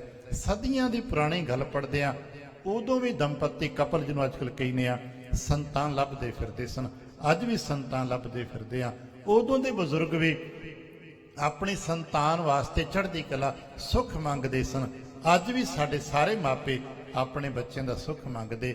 ਇਹ ਤੇ ਸਦਾ ਤੋਂ ਰਹਿਣਾ ਹੈ। ਔਰ ਹਰ ਸਿੱਖ ਆਪਣੇ ਗੁਰੂ ਨੂੰ ਕਹਿੰਦਾ, ਸੱਚੇ ਪਾਤਸ਼ਾਹ ਮੇਰੇ ਘਰ ਸੁੱਖ ਹੋਵੇ, ਮੇਰੇ ਮਨ ਸ਼ਾਂਤੀ ਹੋਵੇ, ਮੇਰੇ ਪਰਿਵਾਰ 'ਚ ਸੁਖ ਵਰਤੇ। ਸ਼ਾਇਦ ਇਸੇ ਸੰਕਲਪ ਨੂੰ ਅਸੀਂ ਰੋਜ਼ ਕਹਿੰਦੇ ਹਾਂ, ਨਿਤਨੇਮੀ ਤੇ 2 ਵਾਰ ਕਹਿੰਦੇ ਹੀ ਹੋ ਨਾ, ਸੁਖੀ ਬਸੈ ਮੋਰੋ ਪਰਿਵਾਰਾ। ਹਰ ਕੋਈ ਕਹਿੰਦਾ ਹੈ, ਹਾਂ ਉਹ ਗੱਲ ਵੱਖਰੀ ਹੈ ਕਿ ਮੇਰੇ ਪਰਿਵਾਰ 'ਚ ਕਿੰਨੇ ਜੀ ਨੇ, ਸਾਡੇ ਪਰਿਵਾਰਾਂ 'ਚ ਆਪਣੇ ਕਿੰਨੇ ਜੀ ਹੁੰਦੇ। ਅਸੀਂ 3 ਲੇਅਰ ਦੀ ਗੱਲ ਕਰ ਲੈਨੇ ਆ, ਆਪਣੀ ਗੱਲ ਕਰ ਲੈਨੇ ਆ, ਆਪਣੀ ਸੰਤਾਨ ਦੀ ਗੱਲ ਕਰ ਲੈਨੇ ਆ, ਆਪਣੇ ਵਡੇਰੇ ਮਾਤਾ ਪਿਤਾ ਦੀ ਗੱਲ ਕਰ ਲੈਨੇ। ਅਸੀਂ ਪਰਿਵਾਰ ਦਾ ਸਟਰਕਚਰ ਇਹਨਾਂ ਕੋ ਮੰਨ ਕੇ ਚੱਲਦੇ ਆ। ਪਰ ਮਹਾਰਾਜ ਸੇਵਕ ਸਿੱਖ ਸਭ ਹੈ। ਹੁਣ ਮਹਾਰਾਜ ਦਾ ਪਰਿਵਾਰ ਔਰ ਇਹੀ ਤੇ ਵਡਿਆਈ ਸਾਡੇ ਸਤਿਗੁਰੂ ਦੀ ਕਿ ਉਹਨਾਂ ਆਪਣੇ ਜਾਤੀ ਪਰਿਵਾਰ ਦੀ ਗੱਲ ਕਦੇ ਨਹੀਂ ਕੀਤੀ। ਆਪਣੇ ਨਿੱਜੀ ਪਰਿਵਾਰ ਨੂੰ ਸਾਡੇ ਤੋਂ ਕੁਰਬਾਨ ਹਮੇਸ਼ਾ ਕੀਤਾ ਹੈ। ਅਸਾਂ ਸਾਹਿਬਜ਼ਾਦਿਆਂ ਦੀ ਗੱਲਾਂ ਨੂੰ ਸੁਣਿਆ ਨਾ, ਸਾਡੇ ਤੋਂ ਵਾਰ ਦਿੱਤਾ ਹੈ। ਅਸੀਂ ਇੱਕ ਬਾਰੀਕ ਗੱਲ ਨੂੰ ਬਹੁਤ ਘੱਟ ਵਾਚੇ, ਸ਼ਾਇਦ ਕਿਤੇ ਠਹਿਰ ਕੇ ਵਾਚਾਂਗੇ ਨਾ। ਜਗਤ ਗੁਰੂ ਗੁਰੂ ਨਾਨਕ ਪਾਤਸ਼ਾਹ ਸਾਹਿਬ ਜੀ ਨੇ ਆਪਣੇ ਸਾਹਿਬਜ਼ਾਦਿਆਂ ਨੂੰ ਜਦੋਂ ਇੱਕ ਪਿਤਾ ਦੀ ਲੋੜ ਸੰਸਾਰ ਵਿੱਚ ਹੁੰਦੀ ਹੈ ਉਦੋਂ ਛੱਡ ਕੇ ਤੁਰਨਾ ਕੀਤਾ, ਸਾਡੇ ਵਾਸਤੇ ਤੁਰਨਾ ਕੀਤਾ। ਜਦੋਂ ਇੱਕ ਪਰਿਵਾਰ 'ਚ ਇੱਕ ਮੁਖੀ ਦੀ ਜ਼ਰੂਰਤ ਹੁੰਦੀ ਹੈ ਤੁਰਨਾ ਕੀਤਾ ਸਾਡੇ ਵਾਸਤੇ। ਜਦੋਂ ਇੱਕ ਭੈਣ ਨੂੰ ਭਰਾ ਦੀ ਜ਼ਰੂਰਤ ਹੁੰਦੀ ਹੈ ਉਦੋਂ ਛੱਡ ਕੇ ਤੁਰਨਾ ਕੀਤਾ ਸਾਡੇ ਵਾਸਤੇ। ਮਾਪਿਆਂ ਨੂੰ ਸੁਖ ਜਵਾਨ ਪੁੱਤਰ ਦੀ ਜ਼ਰੂਰਤ ਹੁੰਦੀ ਸਾਡੇ ਵਾਸਤੇ ਘਰੋਂ ਕੁਰਬਾਨੀ ਦਿੱਤੀ ਆਪਣੇ ਪਰਿਵਾਰ ਦੀ ਸਾਡੇ ਵਾਸਤੇ। ਤਾਈਓ ਤੇ ਕਹਿੰਦੇ ਨੇ, ਹੇ ਅਕਾਲ ਪੁਰਖ ਵਾਹਿਗੁਰੂ, ਆਹ ਮੇਰਾ ਪਰਿਵਾਰ ਹੈ, ਸੇਵਕ ਸਿੱਖ ਸਭ ਹੈ, ਇਹ ਮੇਰੇ ਪਰਿਵਾਰ। ਇਹ ਠੀਕ ਹੈ ਕਿ ਸਾਡੀ ਜੋ ਆਪਣੀ ਛੋਟੀ ਜੀ ਦੁਨੀਆ ਹੈ, ਸਾਡੀ ਲੇਅਰ ਬਹੁਤ ਛੋਟੀ ਹੈ। ਸਾਡਾ ਪਰਿਵਾਰ ਕਿੰਨਾ ਹੁੰਦਾ ਹੈ, ਮੈਂ, ਮੇਰੇ ਬੱਚੇ, ਮੇਰੇ ਤੋਂ ਬਾਅਦ ਮੇਰੇ ਮਾਤਾ ਪਿਤਾ ਦੀ ਗੱਲ ਕਰਦੇ ਹਾਂ ਅਸੀਂ ਇੱਥੇ। ਪਰ ਸੱਚ ਇਹ ਹਰ ਜੀ ਮੰਗਦਾ ਹੈ, ਸਦੀਆਂ ਤੋਂ ਮੰਗਦਾ ਹੈ। ਪਾਤਸ਼ਾਹ ਵੀ ਬਖਸ਼ਿਸ਼ਾਂ ਭੰਡਾਰ ਦਿੰਦੇ ਨੇ, ਕਿਸੇ ਨੂੰ ਅੱਜ ਵੀ ਪੁੱਤਰ ਮਿਲਦਾ ਹੈ, ਕਿਸੇ ਨੂੰ ਤੰਦਰੁਸਤੀ ਮਿਲਦੀ ਹੈ। ਮੰਗਦੇ ਨੇ ਲੋਕ ਤੇ ਮਿਲਦਾ ਹੈ ਸਤਿਗੁਰ ਦਰ ਤੋਂ। ਪਿਆ ਸਤਿਗੁਰ ਦੱਸ ਰਹੇ ਭਾਈ ਸਾਹਿਬ ਜੀ ਕਿ ਕਿਸੇ ਨੂੰ ਪੁੱਤਰ ਦੀ ਦਾਤ ਮਿਲੀ ਹੈ, ਕਿਸੇ ਨੂੰ ਧਨ ਦੀ ਦਾਤ ਮਿਲੀ ਹੈ। ਮਾਨ ਮੰਗੋ ਤਾਣ ਮੰਗੋ, ਧਨ ਲਖਮੀ ਸੁਤ ਦੇ।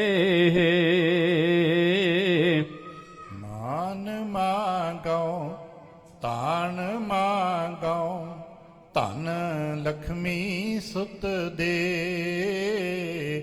ਮਾਨ ਕਿਸ ਕੇ ਹੋਏ ਗਣ ਪਸ਼ੂ ਨਕੇਤ। ਕਿਸੇ ਨੇ ਮੰਗ ਹੈ, ਮੈਨੂੰ ਮਾਣ ਚਾਹੀਦਾ ਹੈ, ਧਨ ਚਾਹੀਦਾ ਹੈ, ਧਨ ਚਾਹੀਦਾ ਹੈ, ਪੁੱਤਰ ਚਾਹੀਦਾ ਹੈ।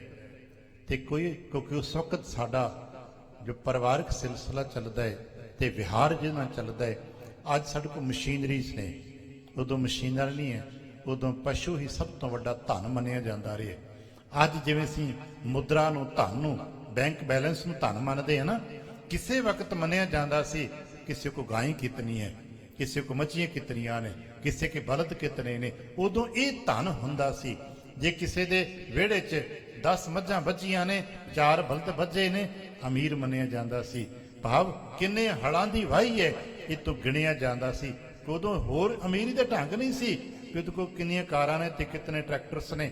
ਉਦੋਂ ਇਹ ਗਿਣੇ ਕਿ ਭਾਈ ਕਿਤਨੇ ਦੀ ਵਾਹੀ ਕਿੰਨੇ ਹੜਾਂ ਦੀ ਹੈ, ਮੱਝੀਆਂ ਕਿਤਨੇ, ਗੋਧਨ, ਗਜਧਨ, ਬਾਜਧਨ, ਇਹ 3 ਪ੍ਰਕਾਰ ਦੇ ਵੱਡੇ ਧਨ ਹੁੰਦੇ ਸਨ। ਹਾਥੀ ਅਗਰ ਕਿਸੇ ਕੋ ਹੈ ਤੇ ਰਾਜੇ, ਘੋੜਿਆਂ ਦਾ ਧਨ। ਤੇ ਸਾਡੇ ਪਿੰਡਾਂ 'ਚ ਤਕੜਿਆਂ, ਜੋੜੀਆਂ, ਜ਼ਮੀਨਦਾਰ ਆਮ ਘੋੜੀਆਂ ਹੁੰਦੀਆਂ ਸਨ। ਭਾਈ ਇਹ ਧਨ ਮੰਨੇ ਜਾਂਦੇ ਸਨ।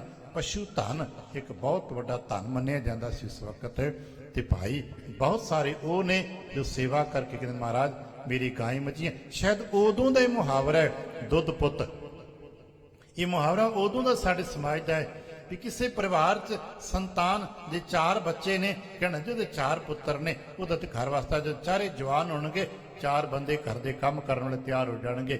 4 ਮੱਝੀਆਂ ਗਾਈਆਂ ਨੇ, ਆਪਣੇ ਘਰ ਦੁੱਧ ਪੁੱਤ ਪੂਰਾ। ਭਾਈ ਲਹਿਰ ਬਹਿਰ ਮੰਗਦੀ ਹੈ, ਗੁਰੂ ਕਿਰਪਾ ਕਰਨ। ਇਸੇ ਤਰ੍ਹਾਂ ਸੰਗਤਾਂ ਆਉਂਦੀਆਂ ਨੇ, ਕੋਈ ਧਨ ਮੰਗਦਾ ਹੈ, ਕੋਈ ਪੁੱਤਰ ਮੰਗਦਾ ਹੈ, ਕੋਈ ਪਸ਼ੂ ਧਨ ਦੀ ਚੜ੍ਹਦੀ ਕਲਾ ਮੰਗਦਾ ਹੈ। ਕਿਹ ਕੋ ਦੁਖ ਕਾਟ ਹੈ ਤਨ ਰੋਗ। ਹੁਣ ਕੋਈ ਉਹ ਵੀ ਤੇ ਹੈ ਨਾ ਜਿਹਦੇ ਤਨ ਤੇ ਰੋਗ ਲੱਗੇ ਨੇ, ਤੇ ਸੁਭਾਵਕ ਨੂੰ ਪਤਾ ਹੈ ਗੁਰੂ ਕੀ ਸ਼ਰਨ ਜਾਵਾਂਗੇ ਤੇ ਤਨ ਦਾ ਰੋਗ ਵੀ ਕੱਟਿਆ ਜਾਏਗਾ, ਉਹ ਵੀ ਕੱਟਿਆ ਜਾਂਦਾ ਹੈ। ਦੇ ਕਿਸ ਕੋ ਸਭ ਜਾਗ ਕੇ ਭੋਗ। ਤੇ ਕੁਝ ਉਹ ਨੇ ਜੋ ਸੁਖ ਮੰਗਦੇ ਨੇ, ਮਹਾਰਾਜ ਪਦਾਰਥ ਚਾਹੀਦੇ ਨੇ, ਆ ਵੀ ਚਾਹੀਦਾ, ਆ ਵੀ ਚਾਹੀਦਾ। ਘਰ ਦੇ ਬਹੁਤ ਸਾਰੇ ਖੁੱਲੇ ਪਦਾਰਥ ਚਾਹੀਦੇ ਹਨ। ਕਿਹ ਵੈਰਾਗ ਨਾਮ ਕਿਸ ਦੇ। ਇਸੇ ਤਰ੍ਹਾਂ ਕੁਝ ਲੇਅਰ ਬਦਲ ਜਾਂਦੀ ਹੈ। ਸਾਡੇ ਸਾਰੇ ਮੰਨਦੇ ਨੇ, ਜਿਹੜੇ ਖਾਸ ਕਰਕੇ ਇਸ ਪਾਸੇ ਦੇ ਵਿਦਵਾਨ ਨੇ, ਕਿ ਅਸੀਂ ਤੁਸੀਂ ਸਧਾਰਨ ਜੀ ਜਿਹੜੇ ਭਗਤੀ ਕਰਨ ਦੀ ਰਾਹ ਤੇ ਤੁਰਦੇ ਆ ਨਾ, ਸਾਡੇ ਸਟੈਪ ਹੁੰਦੇ ਨੇ। ਜਿਵੇਂ ਪ੍ਰਾਇਮਰੀ ਤੋਂ ਅਸੀਂ ਐਜੂਕੇਸ਼ਨ ਸੈਕਟਰ 'ਚ ਪ੍ਰਵੇਸ਼ ਕਰਦੇ ਆ, ਪਹਿਲਾਂ ਨਰਸਰੀ KG ਪ੍ਰਾਇਮਰੀ ਹੈ, ਫਿਰ ਹੌਲੀ ਮਿਡਲ ਸੈਕੰਡਰੀ ਕਾਲਜ, ਹੌਲੀ ਤਰੱਕੀ ਕਰਦੇ ਜਾਂਦੇ ਆ। ਅਧਿਆਤਮ ਦੇ ਵਿੱਚ ਵੀ ਸਾਡੀਆਂ ਤਰੱਕੀ ਇਸੇ ਤਰ੍ਹਾਂ। ਪਹਿਲੇ ਦਰਜੇ ਦੇ ਜੀ ਕਰਮ ਚਾਹੁੰਦੇ ਨੇ, ਉਹ ਕਰਮ ਕਰਦੇ ਨੇ, ਕਰਮ ਦੇ ਬਦਲੇ 'ਚ ਕੁਛ ਮੰਗਦੇ ਨੇ, ਧਨ ਪਦਾਰਥ ਘਰ ਪਰਿਵਾਰ। ਜਦੋਂ ਕਿਸੇ ਜੀ ਦੇ ਘਰ ਪਰਿਵਾਰ 'ਚ ਰੋਟੀ ਠੀਕ ਹੋ ਜਾਂਦੀ ਹੈ, ਰੋਟੀ ਪੱਕਣ ਲੱਗ ਪੈਂਦੀ ਹੈ, ਰੋਟੀ ਦਾ ਆਹਾਰ ਠੀਕ ਹੋ ਜਾਂਦਾ ਹੈ, ਫਿਰ ਉਹ ਅਗਲੀ ਗੱਲ ਸੋਚ ਸਕਦਾ ਹੈ। ਅੱਜ ਵੀ ਜਿਸ ਵਿਅਕਤੀ ਦੇ ਕੋਲ ਰੋਟੀ ਦਾ ਆਹਾਰ ਨਹੀਂ ਹੈ, ਉਹਨੂੰ ਕਹੀ ਤੂੰ ਗਿਆਨ ਦੀ ਫਿਲਾਸਫੀ ਦੀ ਗੱਲ ਕਰ, ਉਹ ਕਹੇਗਾ ਨਾ ਭਾਈ ਅਜੇ ਤਾਂ ਰੋਟੀ ਕਮਾਣੀ ਬਾਕੀ ਹੈ। ਰੋਟੀ ਕਮਾ ਲੈਂਦਾ, ਫਿਰ ਅਗਲੀ ਗੱਲ ਚੱਲਦਾ ਹੈ। ਪਹਿਲਾਂ ਲੋਕ ਕਰਮ ਖੇਤਰ ਚੁਣਦੇ ਨੇ, ਕਰਮ ਖੇਤਰ ਚੋਂ ਕੁਝ ਲੋਕ ਉਪਾਸਨਾ ਪਹੁੰਚਦੇ ਨੇ, ਉਪਾਸਨਾ ਤੋਂ ਕੁਝ ਲੋਕ ਗਿਆਨ 'ਚ ਪਹੁੰਚਦੇ ਨੇ, ਗਿਆਨ ਤੋਂ ਕੁਝ ਲੋਕ ਭਗਤੀ 'ਚ ਪਹੁੰਚਦੇ ਨੇ, ਭਗਤੀ ਤੋਂ ਕੁਝ ਲੋਕ ਬੈਰਾਗ 'ਚ ਪਹੁੰਚਦੇ ਨੇ, ਤੇ ਬੈਰਾਗ ਦੀ ਪੌੜੀ ਤੋਂ ਮਿਲਾਪ ਹਾਸਲ ਹੁੰਦਾ ਹੈ। ਇਹ ਸਾਡੇ ਸਟੈਪ ਹੁੰਦੇ ਨੇ। ਬਹੁਤ ਸਾਰੇ ਜੀ ਨੇ ਜੋ ਮਹਾਰਾਜ ਕੋ ਆ ਕੇ ਬੈਰਾਗ ਮੰਗਦੇ ਨੇ, ਮਹਾਰਾਜ ਦਰਸ਼ਨ ਮੰਗਾਉਂਦੇ ਪਿਆਰੇ। ਬਹੁਤ ਹੀ ਬੈਰਾਗੀ ਨੇ ਜੋ ਦਰਸ਼ਨ ਮੰਗਦੇ ਨੇ, ਬੈਰਾਗ ਦਾ ਦਾਨ ਮੰਗਦੇ ਨੇ। ਬਹੁਤ ਪਿਆਰੇ ਨੇ ਜੋ ਨਾਮ ਦਾ ਦਾਨ ਮੰਗਦੇ ਨੇ। ਅੱਜ ਵੀ ਅਸੀਂ ਅਰਦਾਸ ਜਦੋਂ ਕਹਿੰਦੇ ਨਾ, ਪਾਤਸ਼ਾਹ ਸਿੱਖੀ ਦਾਨ ਦਿਓ, ਵਿਵੇਕ ਦਾਨ ਦਿਓ, ਕੇਸ਼ ਦਾਨ ਦਿਓ, ਇਹ 7 ਪ੍ਰਕਾਰ ਦੇ ਵੱਡੇ ਦਾਨ ਮੰਗਦੇ ਆ। ਪਰ ਫਿਰ ਕੀ ਕਹਿੰਦੇ ਆ ਮਹਾਰਾਜ? ਦਾਨਾ ਸਿਰ ਦਾਨ, ਨਾਮ ਦਾਨ। ਬਾਕੀ ਪਦਾਰਥਾਂ ਦੇ ਦਾਨ ਫਿਰ ਵੀ ਸਰੀਰ ਨਾਲ ਸੰਬੰਧ ਰੱਖਦੇ ਨੇ, ਪਰ ਨਾਮ ਦਾਨ ਹਿਰਦੇ ਨਾਲ ਸੰਬੰਧ ਰੱਖਦਾ ਹੈ। ਮਹਾਰਾਜ ਬਾਕੀ ਸਭ ਦਿਓ ਜੇ, ਪਰ ਨਾਮ ਦਾਨ ਵੀ ਦੇ ਦਿਆ ਜੇ। ਕੋਈ ਬੈਰਾਗ ਮੰਗਦਾ ਹੈ, ਕੋਈ ਦਾਨ ਮੰਗਦਾ ਹੈ, ਕੋਈ ਗਿਆਨ ਮੰਗਦਾ ਹੈ। ਇਹ ਅਲੱਗ-ਅਲੱਗ ਭਗਤਾਂ ਦੇ ਮੰਡਲ ਨੇ। ਕੋਈ ਬੈਰਾਗ ਨਾਮ ਕਹਿਦੇ, ਕਿਸ ਨੂੰ ਬੈਰਾਗ ਮਿਲਦਾ ਹੈ, ਕਿਸ ਨੂੰ ਨਾ ਮਿਲਦਾ ਹੈ। ਕਿਸ ਕੇ ਔਰ ਵਿਕਾਰ ਹਰ ਲਈ। ਤੇ ਕੁਝ ਉਹ ਨੇ ਜੋ ਗਿਆਨ 'ਚ ਨੇ, ਤੇ ਗਿਆਨ ਵਿੱਚ ਪਹੁੰਚ ਕੇ ਪਤਾ ਲੱਗਦਾ ਹੈ ਕਿ ਮੇਰੇ ਤੇ ਵਿਕਾਰਾਂ ਦਾ ਪ੍ਰਭਾਵ ਬਹੁਤ ਹੈ। ਹੌਲੀ ਹੌਲੀ ਸਾਨੂੰ ਆਪਣੇ ਬਾਰੇ ਇਹ ਸਮਝ ਰੱਖਣੀ ਪੈਣੀ ਹੈ, ਹਰ ਜੀ ਨੂੰ, ਕਿ ਮੇਰੇ ਤੇ ਕਿਹੜਾ ਵਿਕਾਰ ਜ਼ਿਆਦਾ ਪ੍ਰਬਲ ਹੈ। 5 ਵਿਕਾਰ ਹੁੰਦੇ ਨੇ, 5 ਚੋਂ ਇੱਕ ਵਿਕਾਰ ਹਰ ਇੱਕ ਜੀ ਤੇ ਹਾਵੀ ਹੁੰਦਾ ਹੈ। ਹਰ ਇੱਕ ਜੀ ਦੇ, ਕਿਉਂਕਿ ਇਸ ਪਾਸੇ ਮੰਨਿਆ ਜਾਂਦਾ ਹੈ ਕਿ 5 ਇਕੱਠੇ ਹਮਲਾ ਨਹੀਂ ਕਰ ਸਕਦੇ। ਇਹਨਾਂ ਚੋਂ ਇੱਕ ਅੱਗੇ ਹੁੰਦਾ ਹੈ, 4 ਉਹਦੇ ਪਿੱਛੇ ਸਪੋਰਟ ਤੇ ਹੁੰਦੇ ਨੇ। ਕਦੇ ਕਿਸੇ ਦੇ ਕਾਮ ਹਾਵੀ ਹੋਵੇਗਾ, ਕਦੇ ਕਿਸੇ ਤੇ ਕ੍ਰੋਧ ਹਾਵੀ ਹੋਵੇਗਾ, ਕਦੇ ਕਿਸੇ ਤੇ ਲੋਭ ਹਾਵੀ ਹੋਵੇਗਾ, ਕਦੇ ਕਿਸੇ ਤੇ ਮੋਹ ਹਾਵੀ ਹੋਵੇਗਾ। ਐਸਾ ਕਦੇ ਨਹੀਂ ਹੁੰਦਾ ਤੇ ਇਕੱਠੇ ਹੋਣ। ਇੱਕ ਸਮੇਂ ਵਿਅਕਤੀ ਇੱਕ ਕੰਮ ਕਰ ਰਿਹਾ ਹੁੰਦਾ ਹੈ, ਗੁੱਸੇ ਵਿੱਚ ਹੁੰਦਾ ਹੈ, ਕਦੇ ਲੋਭ ਵਿੱਚ ਹੁੰਦਾ ਹੈ, ਕਦੇ ਕਾਮ 'ਚ ਹੁੰਦਾ ਹੈ, ਕਦੇ ਕ੍ਰੋਧ 'ਚ ਹੁੰਦਾ ਹੈ। ਕਈਆਂ ਗਿਆਨੀਆਂ ਨੂੰ ਪਤਾ ਲੱਗ ਜਾਂਦਾ ਹੈ। ਗਿਆਨੀ ਤੇ ਕਿਤਾਬਾਂ ਵਾਲੇ ਗਿਆਨੀ ਨਹੀਂ, ਹੌਲੀ ਹੌਲੀ ਗਿਆਨ ਪ੍ਰਾਪਤ ਹੁੰਦਾ ਹੈ, ਉਹਨੂੰ ਸਮਝ ਆਉਣ ਲੱਗ ਪੈਂਦੀ ਹੈ ਕੀ ਕਰੀਏ, ਵਿਕਾਰ ਬੜੇ ਪ੍ਰਬਲ ਨੇ ਤੇ ਮੇਰੀਆਂ ਜੁਗਤਾਂ ਦੇ ਨਾਲ ਵਿਕਾਰਾਂ ਤੋਂ ਮੇਰਾ ਖਹਿੜਾ ਨਹੀਂ ਛੁੱਟਦਾ। ਪਾਠ ਕਰਦਿਆਂ ਕਰਦਿਆਂ ਇੱਕ ਬਚਨ ਪੜ੍ਹਿਆ ਹੋਣਾ, ਜੇ ਸਮਝ ਆਉਣ ਲੱਗ ਪਵੇ ਕਿ ਕੀ ਕਰਾਂ, ਮੇਰੇ ਵਿਕਾਰ ਨਹੀਂ ਛੁੱਟਦੇ, ਵਿਕਾਰ ਹਾਵੀ ਨੇ, ਤੇ ਫਿਰ ਬੇਨਤੀ ਤੇ ਆਪਾਂ ਕਰ ਸਕਦੇ ਹਾਂ ਨਾ, ਰਾਖ ਪਿਤਾ ਪਰ ਮੇਰੇ ਮੋਹ ਨਿਰਗੁਣ ਸਭ ਗੁਣ ਤੇਰੇ। ਫਿਰ ਪਤਾ ਬੇਨਤੀ ਕਰਨਾ, ਮਹਾਰਾਜ ਪੰਚ ਵਿਖਾਦੀ ਏਕ ਗਰੀਬਾ, ਬੇਨਤੀ ਰੱਖੋ ਰੱਖਨ ਹਾਰੇ। ਪਤਾ ਕਿਉਂ? ਇਹ ਪੰਚ ਬਹੁਤ ਦੁਖੀ ਕਰਦੇ ਨੇ। ਖੇਦ ਕਰੇ ਔਰ ਬਹੁਤ ਸੰਤਾਵੇ, ਆਇਓ ਸ਼ਰਮ ਤੁਹਾਰੇ। ਸਮਝ ਆਉਣ ਤੇ ਪਤਾ ਲੱਗਦਾ ਹੈ ਮੇਰੇ ਤੇ ਵਿਕਾਰ ਹਾਵੀ ਨੇ। ਤੇ ਬਹੁਤ ਸਾਰੇ ਪਿਆਰੇ ਨੇ ਜੋ ਇੱਥੇ ਆ ਕੇ ਅੱਜ ਵੀ ਕਹਿੰਦੇ ਨੇ, ਮਹਾਰਾਜ ਕਿਰਪਾ ਕਰੋ, ਕ੍ਰੋਧ ਤੋਂ ਛੁਟਕਾਰਾ ਹੋ ਜਾਏ, ਕਾਮ ਕ੍ਰੋਧ ਲੋਭ ਮੋਹ ਹੰਕਾਰ ਤੋਂ ਬਚਾਅ ਹੋ ਜਾਏ। ਜਿਹੜੇ ਇਹ ਮੰਗਦੇ ਨੇ ਫਿਰ ਉਹਨਾਂ ਤੋਂ ਨਿਜਾਤ ਵੀ ਮਿਲਦੀ ਹੈ, ਕਿਉਂਕਿ ਗੁਰੂ ਸਮਰੱਥ ਹੈ। ਗੁਰੂ ਕਿਰਪਾ ਕਰਦੇ ਨੇ, ਸਾਡਾ ਇਹਨਾਂ ਪੰਜਾਂ ਤੋਂ ਖਹਿੜਾ ਵੀ ਛੁਡਾ ਦਿੰਦੇ ਨੇ, ਬਸ ਕਰ ਦਿੰਦੇ ਨੇ। ਤੇ ਕੁਝ ਪਿਆਰੇ ਉਹ ਨੇ ਜੋ ਵਿਕਾਰਾਂ ਤੋਂ ਛੁਟਕਾਰਾ ਪ੍ਰਾਪਤ ਮੰਗਦੇ ਹਨ। ਸ਼ਾਂਤ ਦਾਤ ਕਿਸ ਧੀਰਜ ਖਿਮਾ। ਕੁਝ ਮੰਗਦੇ ਨੇ, ਅੱਜ ਵੀ ਮੰਗਦੇ ਨੇ, ਮਹਾਰਾਜ ਮਨ ਸ਼ਾਂਤ ਨਹੀਂ ਹੈ। ਸੁਖ ਸ਼ਾਂਤੀ ਤੇ ਤਕਰੀਬਨ ਹਰ ਜੀ ਮੰਗਦਾ ਹੈ, ਸਾਡੇ ਚੋਂ ਹਰ ਜੀ। ਬਾਕੀ ਪਦਾਰਥਾਂ ਦੀ ਗੱਲ ਨਾ ਕਰੇ ਕਿਸੇ ਵਕਤ, ਪਰ ਸੁਖ ਸ਼ਾਂਤੀ ਤੇ ਮੰਗਦਾ ਹੀ ਮੰਗਦਾ ਨਾ। ਅੱਜ ਅਰਦਾਸ ਦੀਆਂ ਪਰਚੀਆਂ ਲਿਖਦੇ ਨਾ, ਕਈ ਵਾਰ ਕੋਈ ਦੇਖਦੀ ਪਰਚੀ ਕਟਾਉਂਦਾ ਅੱਜ ਵੀ, ਤੇ ਪਰਚੀ ਕੱਟਣ ਵਾਲਾ ਭਾਈ ਪੁੱਛ ਲੈਂਦਾ, ਅਰਦਾਸ ਲਿਖ ਲਈਏ? ਹਾਂਜੀ ਹਾਂ। ਕੋਈ ਗੱਲ ਕਈ ਵਾਰ ਪ੍ਰਗਟ ਨਹੀਂ ਕਰਦਾ। ਸੁਖ ਸ਼ਾਂਤੀ ਅੰਦਰ ਬਹੁਤ ਕੁਝ ਹੋਰ ਵੀ ਛੁਪਿਆ ਹੋਇਆ ਹੈ। ਪਰ ਉਹਨੂੰ ਪਤਾ ਹੈ ਸੁਖ ਸ਼ਾਂਤੀ ਦੇ ਵਿੱਚ ਸਭ ਕੁਝ ਆ ਜਾਣਾ ਹੈ। ਸੁਖ ਸ਼ਾਂਤੀ ਆ ਗਈ, ਸਭ ਕੁਝ ਆ ਜਾਏਗਾ। ਬਹੁਤ ਸਾਰੇ ਸਾਡੇ 'ਚ ਅੱਜ ਵੀ ਨੇ ਜਿਹੜੇ ਚੰਗੇ ਨੇ, ਕੋਈ ਗਲਤੀ ਨਹੀਂ ਕਰ ਰਹੇ, ਉਲੰਘਣਾ ਨਹੀਂ ਕਰ ਰਹੇ, ਬਜ਼ਰ ਕੁਰੈਤ ਕੋਈ ਨਹੀਂ ਕਰ ਰਹੇ, ਵਿਕਾਰਾਂ ਦੇ ਬਾਹਰਲੇ ਪੱਖ ਤੋਂ ਵੀ ਬਚੇ ਹੋਏ ਨੇ, ਪਰ ਫਿਰ ਵੀ ਮਨ ਬੇਚੈਨ ਹੈ। ਖਾਸ ਕਰਕੇ ਅਭਿਆਸੀਆਂ ਦਾ ਪੱਖ ਹੁੰਦਾ ਹੈ, ਜਿਨ੍ਹਾਂ ਦਾ ਬਾਹਰਲਾ ਸਟਰਕਚਰ ਉਹਨਾਂ ਨੇ ਗਿਆਨ ਦੇ ਨਾਲ ਆਪਣੇ ਆਪ ਨੂੰ ਵਰਜ ਲਿਆ ਹੈ। ਹੁਣ ਉਹ ਵਿਕਾਰਾਂ ਤੋਂ, ਪ੍ਰਗਟਾਵੇ ਤੋਂ ਬਚ ਗਏ ਨੇ, ਬਜ਼ਰ ਕੁਰੈਤਾਂ ਤੋਂ ਬਚ ਗਏ ਨੇ, ਰਹਿਤਾਂ ਪੂਰੀਆਂ ਰੱਖ ਰਹੇ ਨੇ, ਪਰ ਜਦੋਂ ਅੰਦਰ ਬੈਠਦੇ ਨੇ ਤੇ ਜਾਣਦੇ ਨੇ ਕਿ ਮਨ ਬੇਚੈਨ ਹੈ, ਮਨ ਸ਼ਾਂਤ ਨਹੀਂ ਹੈ। ਬਹੁਤ ਸਾਰੇ ਜੀ ਨੇ ਜੋ ਸ਼ਾਂਤੀ ਮੰਗਦੇ ਨੇ, ਔਰ ਗੁਰੂ ਕਾ ਦਰ ਹੈ ਜਿੱਥੋਂ ਸ਼ਾਂਤੀ ਦੀ ਦਾਤ ਮਿਲਦੀ ਹੈ। ਪਾਤਸ਼ਾਹ ਸ਼ਾਂਤੀ ਦਾ ਦਾਨ ਇਹ ਮਿਲਦੇ ਨੇ। ਗੁਰੂ ਕਿਰਪਾ ਕਰਨ ਸਾਨੂੰ ਵੀ ਇਹ ਸੁੱਖ ਤੇ ਸ਼ਾਂਤੀ ਪ੍ਰਾਪਤ ਹੋਵੇ, ਪਰ ਸਾਨੂੰ ਵੀ ਇੱਕ ਕੰਮ ਕਰਨਾ ਪੈਣਾ ਹੈ। ਰਾਗ ਟੋਡੀ 'ਚ ਇਹਦਾ ਇਲਾਜ ਦੱਸਿਆ ਗਿਆ ਹੈ, ਕਰ ਸਕੀਏ ਤੇ ਆਪਣਾ ਆਪਣਾ ਕਰ ਲੈਣਾ ਭਾਈ। ਜਿਵੇਂ ਡਾਕਟਰਾਂ ਕੋਲ ਜਾਈ ਤਾਂ ਦੱਸਿਆ ਜਾਂਦਾ ਭਈ ਉੱਥੇ ਜਾਓ ਤੇ ਆਹ ਦਵਾਈ ਫਲਾਣਾ ਡਾਕਟਰ ਦਿੰਦਾ ਹੈ। ਸੁਖ ਸ਼ਾਂਤੀ ਦਾ ਇਲਾਜ ਵੀ ਸਤਿਗੁਰ ਸੇ ਬਚਨ ਹੈ, ਕਦੇ ਪਾਠ ਕਰਦੇ ਪੜਨਾ, ਰਸਨਾ ਗੁਣ ਗੋਪਾਲ ਨਿਧ ਗਾਇਣ। ਫਿਰ ਕੀ ਮਿਲੇਗਾ? ਸ਼ਾਂਤੀ ਸਹਿਜ ਰਹਸ ਮਨ ਉਪਜਿਓ ਸਗਲੇ ਦੁੱਖ ਪਲਾਇਣ। ਇੱਥੇ ਆ ਕੇ ਸੇਵਾ ਕਰਦੇ ਨੇ, ਰਸਨਾ ਕਰਕੇ ਸਤਨਾਮ ਵਾਹਿਗੁਰੂ ਜਾਪ ਹੁੰਦਾ ਹੈ, ਮਨ ਸ਼ਾਂਤ ਹੋਣ ਲੱਗ ਪੈਂਦਾ ਹੈ, ਸ਼ਾਂਤੀ ਦਾਤ ਮਿਲਦੀ ਹੈ।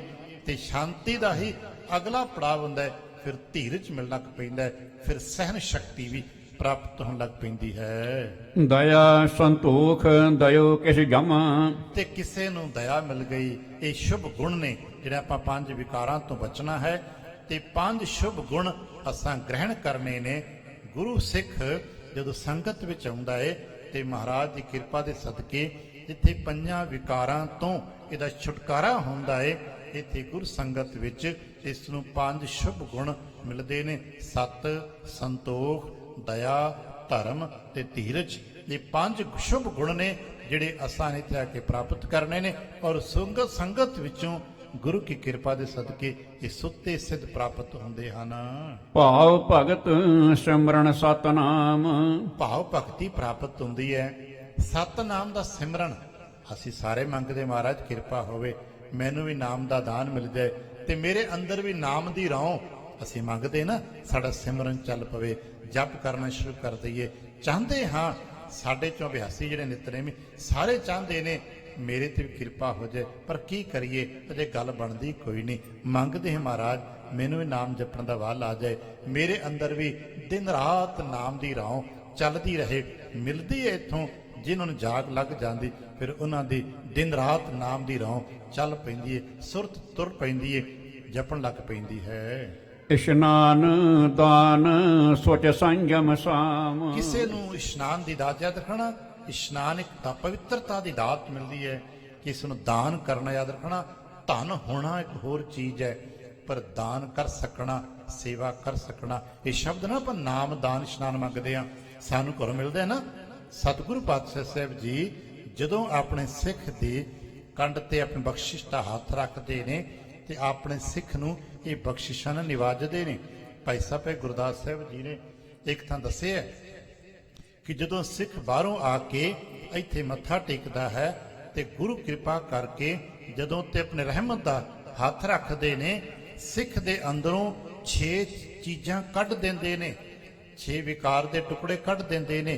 ਭਾਈ ਸਾਹਿਬ ਨੇ ਦਰਸ਼ਨ ਕਰਾਇਆ ਜਦੋਂ ਸਿੱਖ ਬਖਸ਼ਿਸ਼ ਪ੍ਰਾਪਤ ਕਰਦਾ ਨਾ ਤੇ ਗੁਰੂ ਕੀ ਕਰਦੇ ਨੇ? ਕਾਮ ਕ੍ਰੋਧ ਵਿਰੋਧ ਹਿਰ। ਇਹ ਕਾਮ ਕ੍ਰੋਧ ਵਿਰੋਧ ਮਿਟਦਾ ਹੈ। ਲੋਭ ਮੋਹ ਅਭਿਮਾਨ ਤਜਾਇਆ।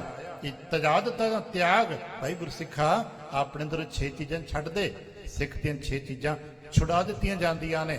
ਹੁਣ 6 ਖਾਨੇ ਖਾਲੀ ਹੋ ਗਏ ਚੇਤਨਾ ਦੇ, ਇਸ ਸੁਰਤ ਰੂਪੀ ਚਿੱਤ ਰੂਪੀ ਘੜੇ ਦੇ 6 ਖਾਨੇ ਖਾਲੀ ਹੋ ਗਏ। 6 ਚੀਜ਼ਾਂ ਛੁਡਾ ਦਿੱਤੀਆਂ ਤੇ ਸਿੱਖ ਨੂੰ ਫਿਰ ਮਿਲਦਾ ਕੀ ਹੈ? ਸਤ, ਸੰਤੋਖ, ਦਇਆ, ਧਰਮ, ਧੀਰਜ, ਨਾਮ, ਦਾਨ, ਇਸ਼ਨਾਨ, ਦ੍ਰਿੜਾਇਆ। ਫਿਰ ਕੀ ਹੁੰਦਾ ਜੀ? ਗੁਰਸਿੱਖ ਲੈ ਗੁਰਸਿੱਖ ਸਦਾਇਆ। ਗੁਰੂ ਕੀ ਸਿੱਖਿਆ ਲੈ ਕੇ ਹੁਣ ਇਹ ਗੁਰਸਿੱਖ ਬਣ ਜਾਂਦਾ ਹੈ। ਇਹ ਬਖਸ਼ਿਸ਼ਾਂ ਮਿਲਦੀਆਂ ਨੇ ਇੱਥੇ ਆ ਕੇ। ਕਿ ਕਿਸ ਨੂੰ ਸੱਤ ਮਿਲਦਾ ਹੈ, ਇਹ ਗੁਣ ਨੇ। ਸੰਤੋਖ ਮਿਲਦਾ ਹੈ, ਦਇਆ ਪ੍ਰਾਪਤ ਹੁੰਦੀ ਹੈ, ਧਰਮ ਮਿਲਦਾ ਹੈ, ਧੀਰਜ ਮਿਲਦਾ ਹੈ। ਨਾਮ ਦਾਨ ਇਸ਼ਨਾਨ, ਕਈਆਂ ਨੂੰ ਸਾਮੂ ਕਹਿੰਦੇ ਨੇ ਸਮਾਨਤਾ ਸ਼ਰਨ ਪ੍ਰਾਪਤ ਹੁੰਦੀ ਹੈ। ਜਿਹਨੂੰ ਅਸੀਂ ਕਹਿੰਦੇ ਹਾਂ ਥੱਕ ਆਏ ਪ੍ਰਭ ਕੀ ਸਾਮ, ਥੱਕ ਕੇ ਆ ਗਏ ਮਹਾਰਾਜ ਸ਼ਰਨ ਰੱਖ ਲੋ। ਸ਼ਰਨ ਜੋਗ ਸੁਨ ਸ਼ਰਣੀ ਆਏ, ਸ਼ਰਨ ਵੀ ਪ੍ਰਾਪਤ ਹੁੰਦੀ ਹੈ। ਬ੍ਰਹਮ ਗਿਆਨ ਕਿਸ ਕੇ ਔਰ ਦੇਤ। ਤੇ ਕੁਝ ਜਿਹੜੇ ਗਿਆਨੀ ਨੇ ਇਸ ਪਾਸੇ ਦੇ ਅਗਲੇ ਲੈਵਲਾਂ ਦੇ ਨੇ, ਉਹ ਮੰਗਦੇ ਨੇ ਮਹਾਰਾਜ ਬ੍ਰਹਮ ਗਿਆਨ ਚਾਹੀਦਾ ਹੈ, ਉਹਨਾਂ ਨੂੰ ਬ੍ਰਹਮ ਗਿਆਨ ਵੀ ਮਿਲਦਾ ਹੈ।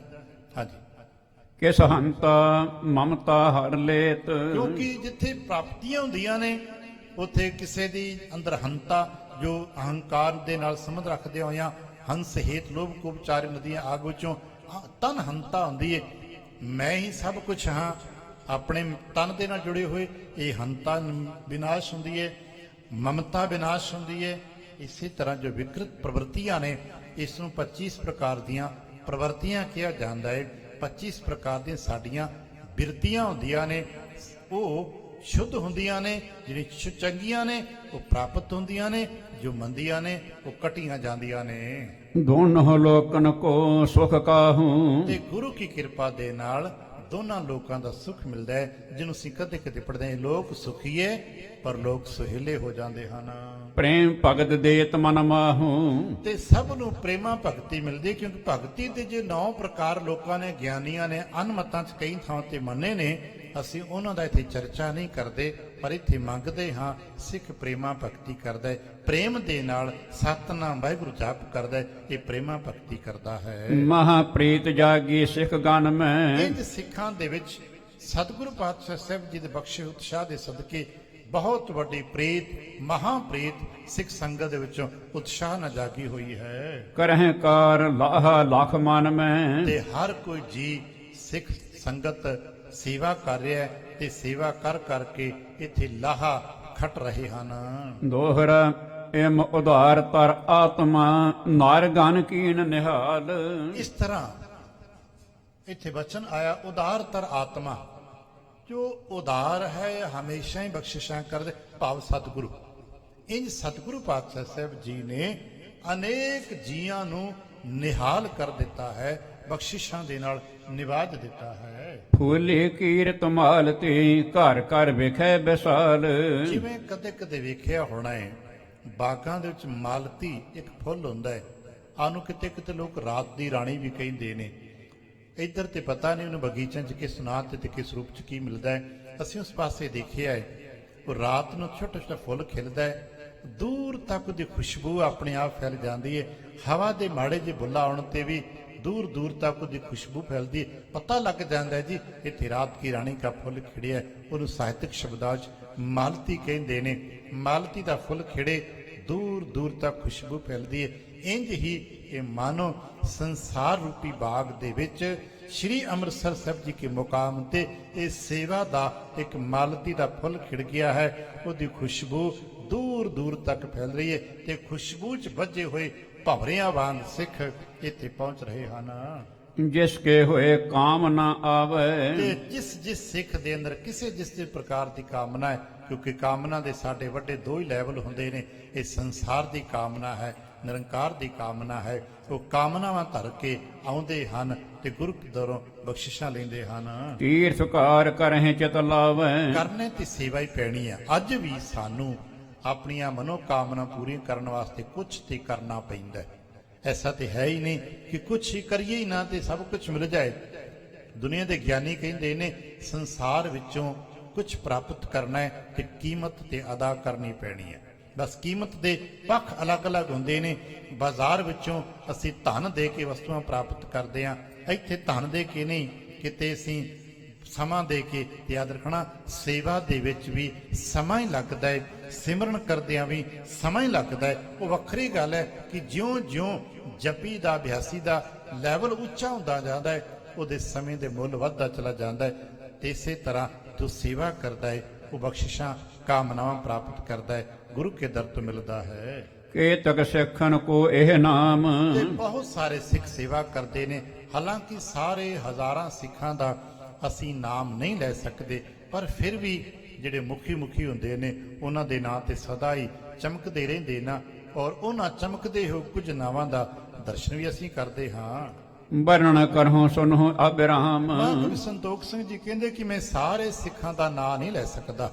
ਜਿਵੇਂ ਭਾਈ ਸਾਹਿਬ ਗੁਰਦਾਸ ਸਾਹਿਬ ਜੀ ਨੇ ਆਪਣੀ ਵਾਰਾਂ ਦੀ 11ਵੀਂ ਵਾਰ 'ਚ ਸਿੱਖਾਂ ਦੇ ਨਾਂ ਲਿਖੇ ਨੇ, ਸਾਰੇ ਸਿੱਖਾਂ ਦੇ ਨਾਂ ਨਹੀਂ ਲਿਖੇ। ਉਹ ਮਤ ਕਹਿੰਦਾ ਕਿ ਇੰਨੇ ਹੀ ਸਿੱਖ ਸਨ, ਨਹੀਂ, ਇਹ ਉਹ ਸਿੱਖ ਸਨ ਜਿਹੜੇ ਕਿਸੇ ਖਾਸ ਲੈਵਲਾਂ ਨੂੰ ਛੂ ਗਏ, ਜੋ ਕਿਸੇ ਖਾਸ ਉੱਚੇ ਥਾਵਾਂ ਤੇ ਪਹੁੰਚ ਗਏ, ਜਾਂ ਜਿਹੜੇ ਉਸ ਵਕਤ ਪ੍ਰਸਿੱਧੀ ਨੂੰ ਪ੍ਰਾਪਤ ਕਰ ਗਏ, ਜਿਨ੍ਹਾਂ ਤੇ ਕਿਰਪਾ ਵਰਤੀ ਹੈ। ਸਾਰੇ ਸਿੱਖਾਂ ਤੇ ਪਿਆਰ ਵਰਤਦਾ, ਪਰ ਫਿਰ ਵੀ ਕਿਉਂਕਿ ਸਮਾਜਿਕ ਧਾਰਾ ਦੇ ਵਿੱਚ ਮੁਖੀਆਂ ਦੇ ਨਾਂ ਸਦਾ ਹੀ ਵਰਤੇ ਜਾਂਦੇ ਨੇ। ਅੱਜ ਵੀ ਸਾਰਿਆਂ ਦੇ ਨਾਂ ਨਾ ਲਏ ਜਾ ਸਕਦੇ ਨੇ, ਮੁਖੀਆਂ ਦੇ ਨਾਂ ਲਏ ਜਾਂਦੇ। ਉਹਨਾਂ ਕੁਝ ਕੁ ਮੁਖੀ ਸੇਵਾਦਾਰਾਂ ਦੇ ਨਾਂ ਮਹਾਂਕਵੀ ਕਹਿੰਦੇ ਮੈਂ ਆਪਣਾ ਸਾਂਝੇ ਕਰਦਾ ਹਾਂ। ਭਾਈ ਬੁੱਢਾ ਜੁਤ ਪਰਿਵਾਰ। ਬਾਬਾ ਬੁੱਢਾ ਸਾਹਿਬ ਜੀ ਸੇਵਾ ਕਰਦੇ ਨੇ, ਆਪਣਾ ਸਾਰਾ ਪਰਿਵਾਰ ਹੀ ਇਹਨਾਂ ਦਾ ਸੇਵਾ 'ਚ ਲੱਗਾ ਹੋਇਆ। ਸਮੇਂ-ਸਮੇਂ ਪਰਿਵਾਰ ਦੇ ਸਾਰੇ ਜੀ ਆ ਕੇ ਸੇਵਾ ਕਰਦੇ ਹਨ। ਸੁਤ ਪੋਤਰਾਦ ਸਹਤ ਕਰ ਹੁਣ ਕਰ। ਇਹ ਪੁੱਤਰ ਪੁੱਤਰੇ ਵਾਲੇ ਨੇ, ਵਡੇਰੀ ਉਮਰਾਂ ਦੇ ਨੇ। ਸਮੇਂ ਦੇ ਨਾਲ ਇਹਨਾਂ ਦੇ ਪੁੱਤਰ ਪੁੱਤਰਿਆਂ ਦੇ ਪਰਿਵਾਰ ਦੇ ਜੀ ਸਤਿਗੁਰ ਦੀ ਬਖਸ਼ਿਸ਼ਾਂ ਪ੍ਰਾਪਤ ਕਰਦੇ ਹੋਏ ਸਰੋਵਰ ਦੀ ਸੇਵਾ ਕਰਦੇ ਹਨ। ਸਿੱਖ ਭਾਈ ਭਗਤੂ ਗੁਣ ਧਾਮ। ਇਹ ਭਾਈ ਭਗਤੂ ਵੀ ਜੋ ਸਤਿਗੁਰੂ ਰਾਮਦਾਸ ਸਾਹਿਬ ਜੀ ਦੀ ਬਖਸ਼ਿਸ਼ ਸਦਕੇ ਬਾਬਾ ਆਦਮ ਦੇ ਗ੍ਰਹਿ ਜਿਨ੍ਹਾਂ ਜਨਮਿਆ ਸੀ, ਉਹ ਵੀ ਸ਼ੁਰੂਆਤੀ ਦੌਰ ਤੋਂ ਹੀ ਬਚਪਨ ਤੋਂ ਹੀ ਸੇਵਾ ਚਾਣ ਲੱਗੇ ਹਨ। ਕਰਹਿ ਕਾਰ ਸਿਮਰਹਿ ਸਤਨਾਮ। ਸਾਰੇ ਹੀ ਸੇਵਾ ਕਰਦੇ ਨੇ ਤੇ ਸਤਨਾਮ ਵਾਹਿਗੁਰੂ ਦਾ ਜਾਪ ਕਰਦੇ ਹਨ। ਮਨ ਪ੍ਰਾਣਾ ਸਿੱਖੀ ਪੋਤ। ਇੰਜ ਭਾਈ ਮੱਝ ਜੀ ਤੇ ਭਾਈ ਪਿਰਾਣਾ ਜੀ, ਭਾਈ ਮੱਝ ਨੂੰ ਸਿੱਖੀ ਦਾ ਬੋਹਿਥਾ ਵੀ ਕਿਹਾ ਜਾਂਦਾ ਹੈ ਨਾ, ਸਿੱਖੀ ਦਾ ਜਹਾਜ਼ ਕਿਹਾ ਜਾਂਦਾ ਹੈ। ਇਹ ਭਾਈ ਮੱਝ ਜੀ, ਭਾਈ ਪਿਰਾਣਾ ਜੀ। ਕਰਹਿ ਕਾਰ ਔਰ ਆਨੰਦ ਦੁੱਤ। ਇੰਜ ਬਹੁਤ ਸਾਰੇ ਹੋਰ ਵੀ ਸੇਵਾ ਕਰਦੇ ਤੇ ਆਨੰਦ ਦੀ ਪ੍ਰਾਪਤੀ ਕਰਦੇ ਹਨ। ਭਾਉ ਭਗਤ ਕੋ ਭਵਨ ਹੁਲਾਸ। ਪਿਆਰ ਦੇ ਨਾਲ ਭਗਤੀ ਦੀ ਭਾਵਨਾ ਤੇ ਇਹ ਪੁੰਨੇ ਸਿੱਖੀ 'ਚ ਭਾਵ ਭਗਤੀ ਹੀ ਆਨੰਦ ਦਾ ਘਰ ਹੁੰਦਾ ਹੈ। ਇਸ ਹੁਲਾਸ ਵਿੱਚ ਆਨੰਦ ਵਿੱਚ ਆ ਕੇ ਸਾਰੇ ਸੇਵਾ ਕਰਦੇ ਹਨ। ਕਰਹਿ ਕਾਰ ਭਾਈ ਗੁਰਦਾਸ। ਇਹ ਭਾਈ ਗੁਰਦਾਸ ਸਾਹਿਬ ਜੀ ਵੀ ਜੋ ਬਹੁਤ ਵੱਡੇ ਸਾਡੇ ਗਿਆਨੀ ਨੇ, ਔਰ ਸਾਡੇ ਗਿਆਨੀ ਮੰਡਲਾਂ ਦੇ ਵਿੱਚੋਂ ਸ਼੍ਰੋਮਣੀ ਸਾਡੇ ਗਿਆਨੀ ਨੇ, ਉਹ ਵੀ ਸੇਵਾ ਕਰਦੇ ਨੇ। ਫਿਰ ਹੋਰ ਕਿਹੜੇ ਕਿਹੜੇ ਬਜ਼ੁਰਗ ਵਿਸਕ ਸਿੱਖ ਉੱਥੇ ਸੇਵਾਵਾਂ ਕਰਦੇ ਨੇ ਤੇ ਬਖਸ਼ਿਸ਼ਾਂ ਪ੍ਰਾਪਤ ਕਰਦੇ ਨੇ। ਸਮੇਂ ਦੀ ਪਾਬੰਦੀ ਵਿੱਚ ਰਹਿੰਦਿਆਂ ਹੋਇਆਂ ਆਉਣ ਵਾਲੇ ਕੱਲ ਦੇ ਦੀਵਾਨ 'ਚ ਉਹਨਾਂ ਦੇ ਨਾਮ ਸੰਖਿਪਤ ਵਿਚਾਰਧਾਰਾ ਕਰਾਂਗੇ। ਇਤਨੇ ਕੁ ਬਚਨ ਪ੍ਰਵਾਨ ਕਰਨਾ, ਭੁੱਲ ਚੁੱਕ ਦੀ ਖਿਮਾ, ਆਸੀਸ ਅਤੇ ਪਿਆਰ ਦਿੰਦਿਆਂ ਹੋਇਆਂ ਫਤਿਹ ਬੁਲਾਵਣਾ ਜੀ। ਵਾਹਿਗੁਰੂ ਜੀ ਕਾ ਖਾਲਸਾ, ਵਾਹਿਗੁਰੂ ਜੀ ਕੀ ਫਤਿਹ। ਵਾਹਿਗੁਰੂ।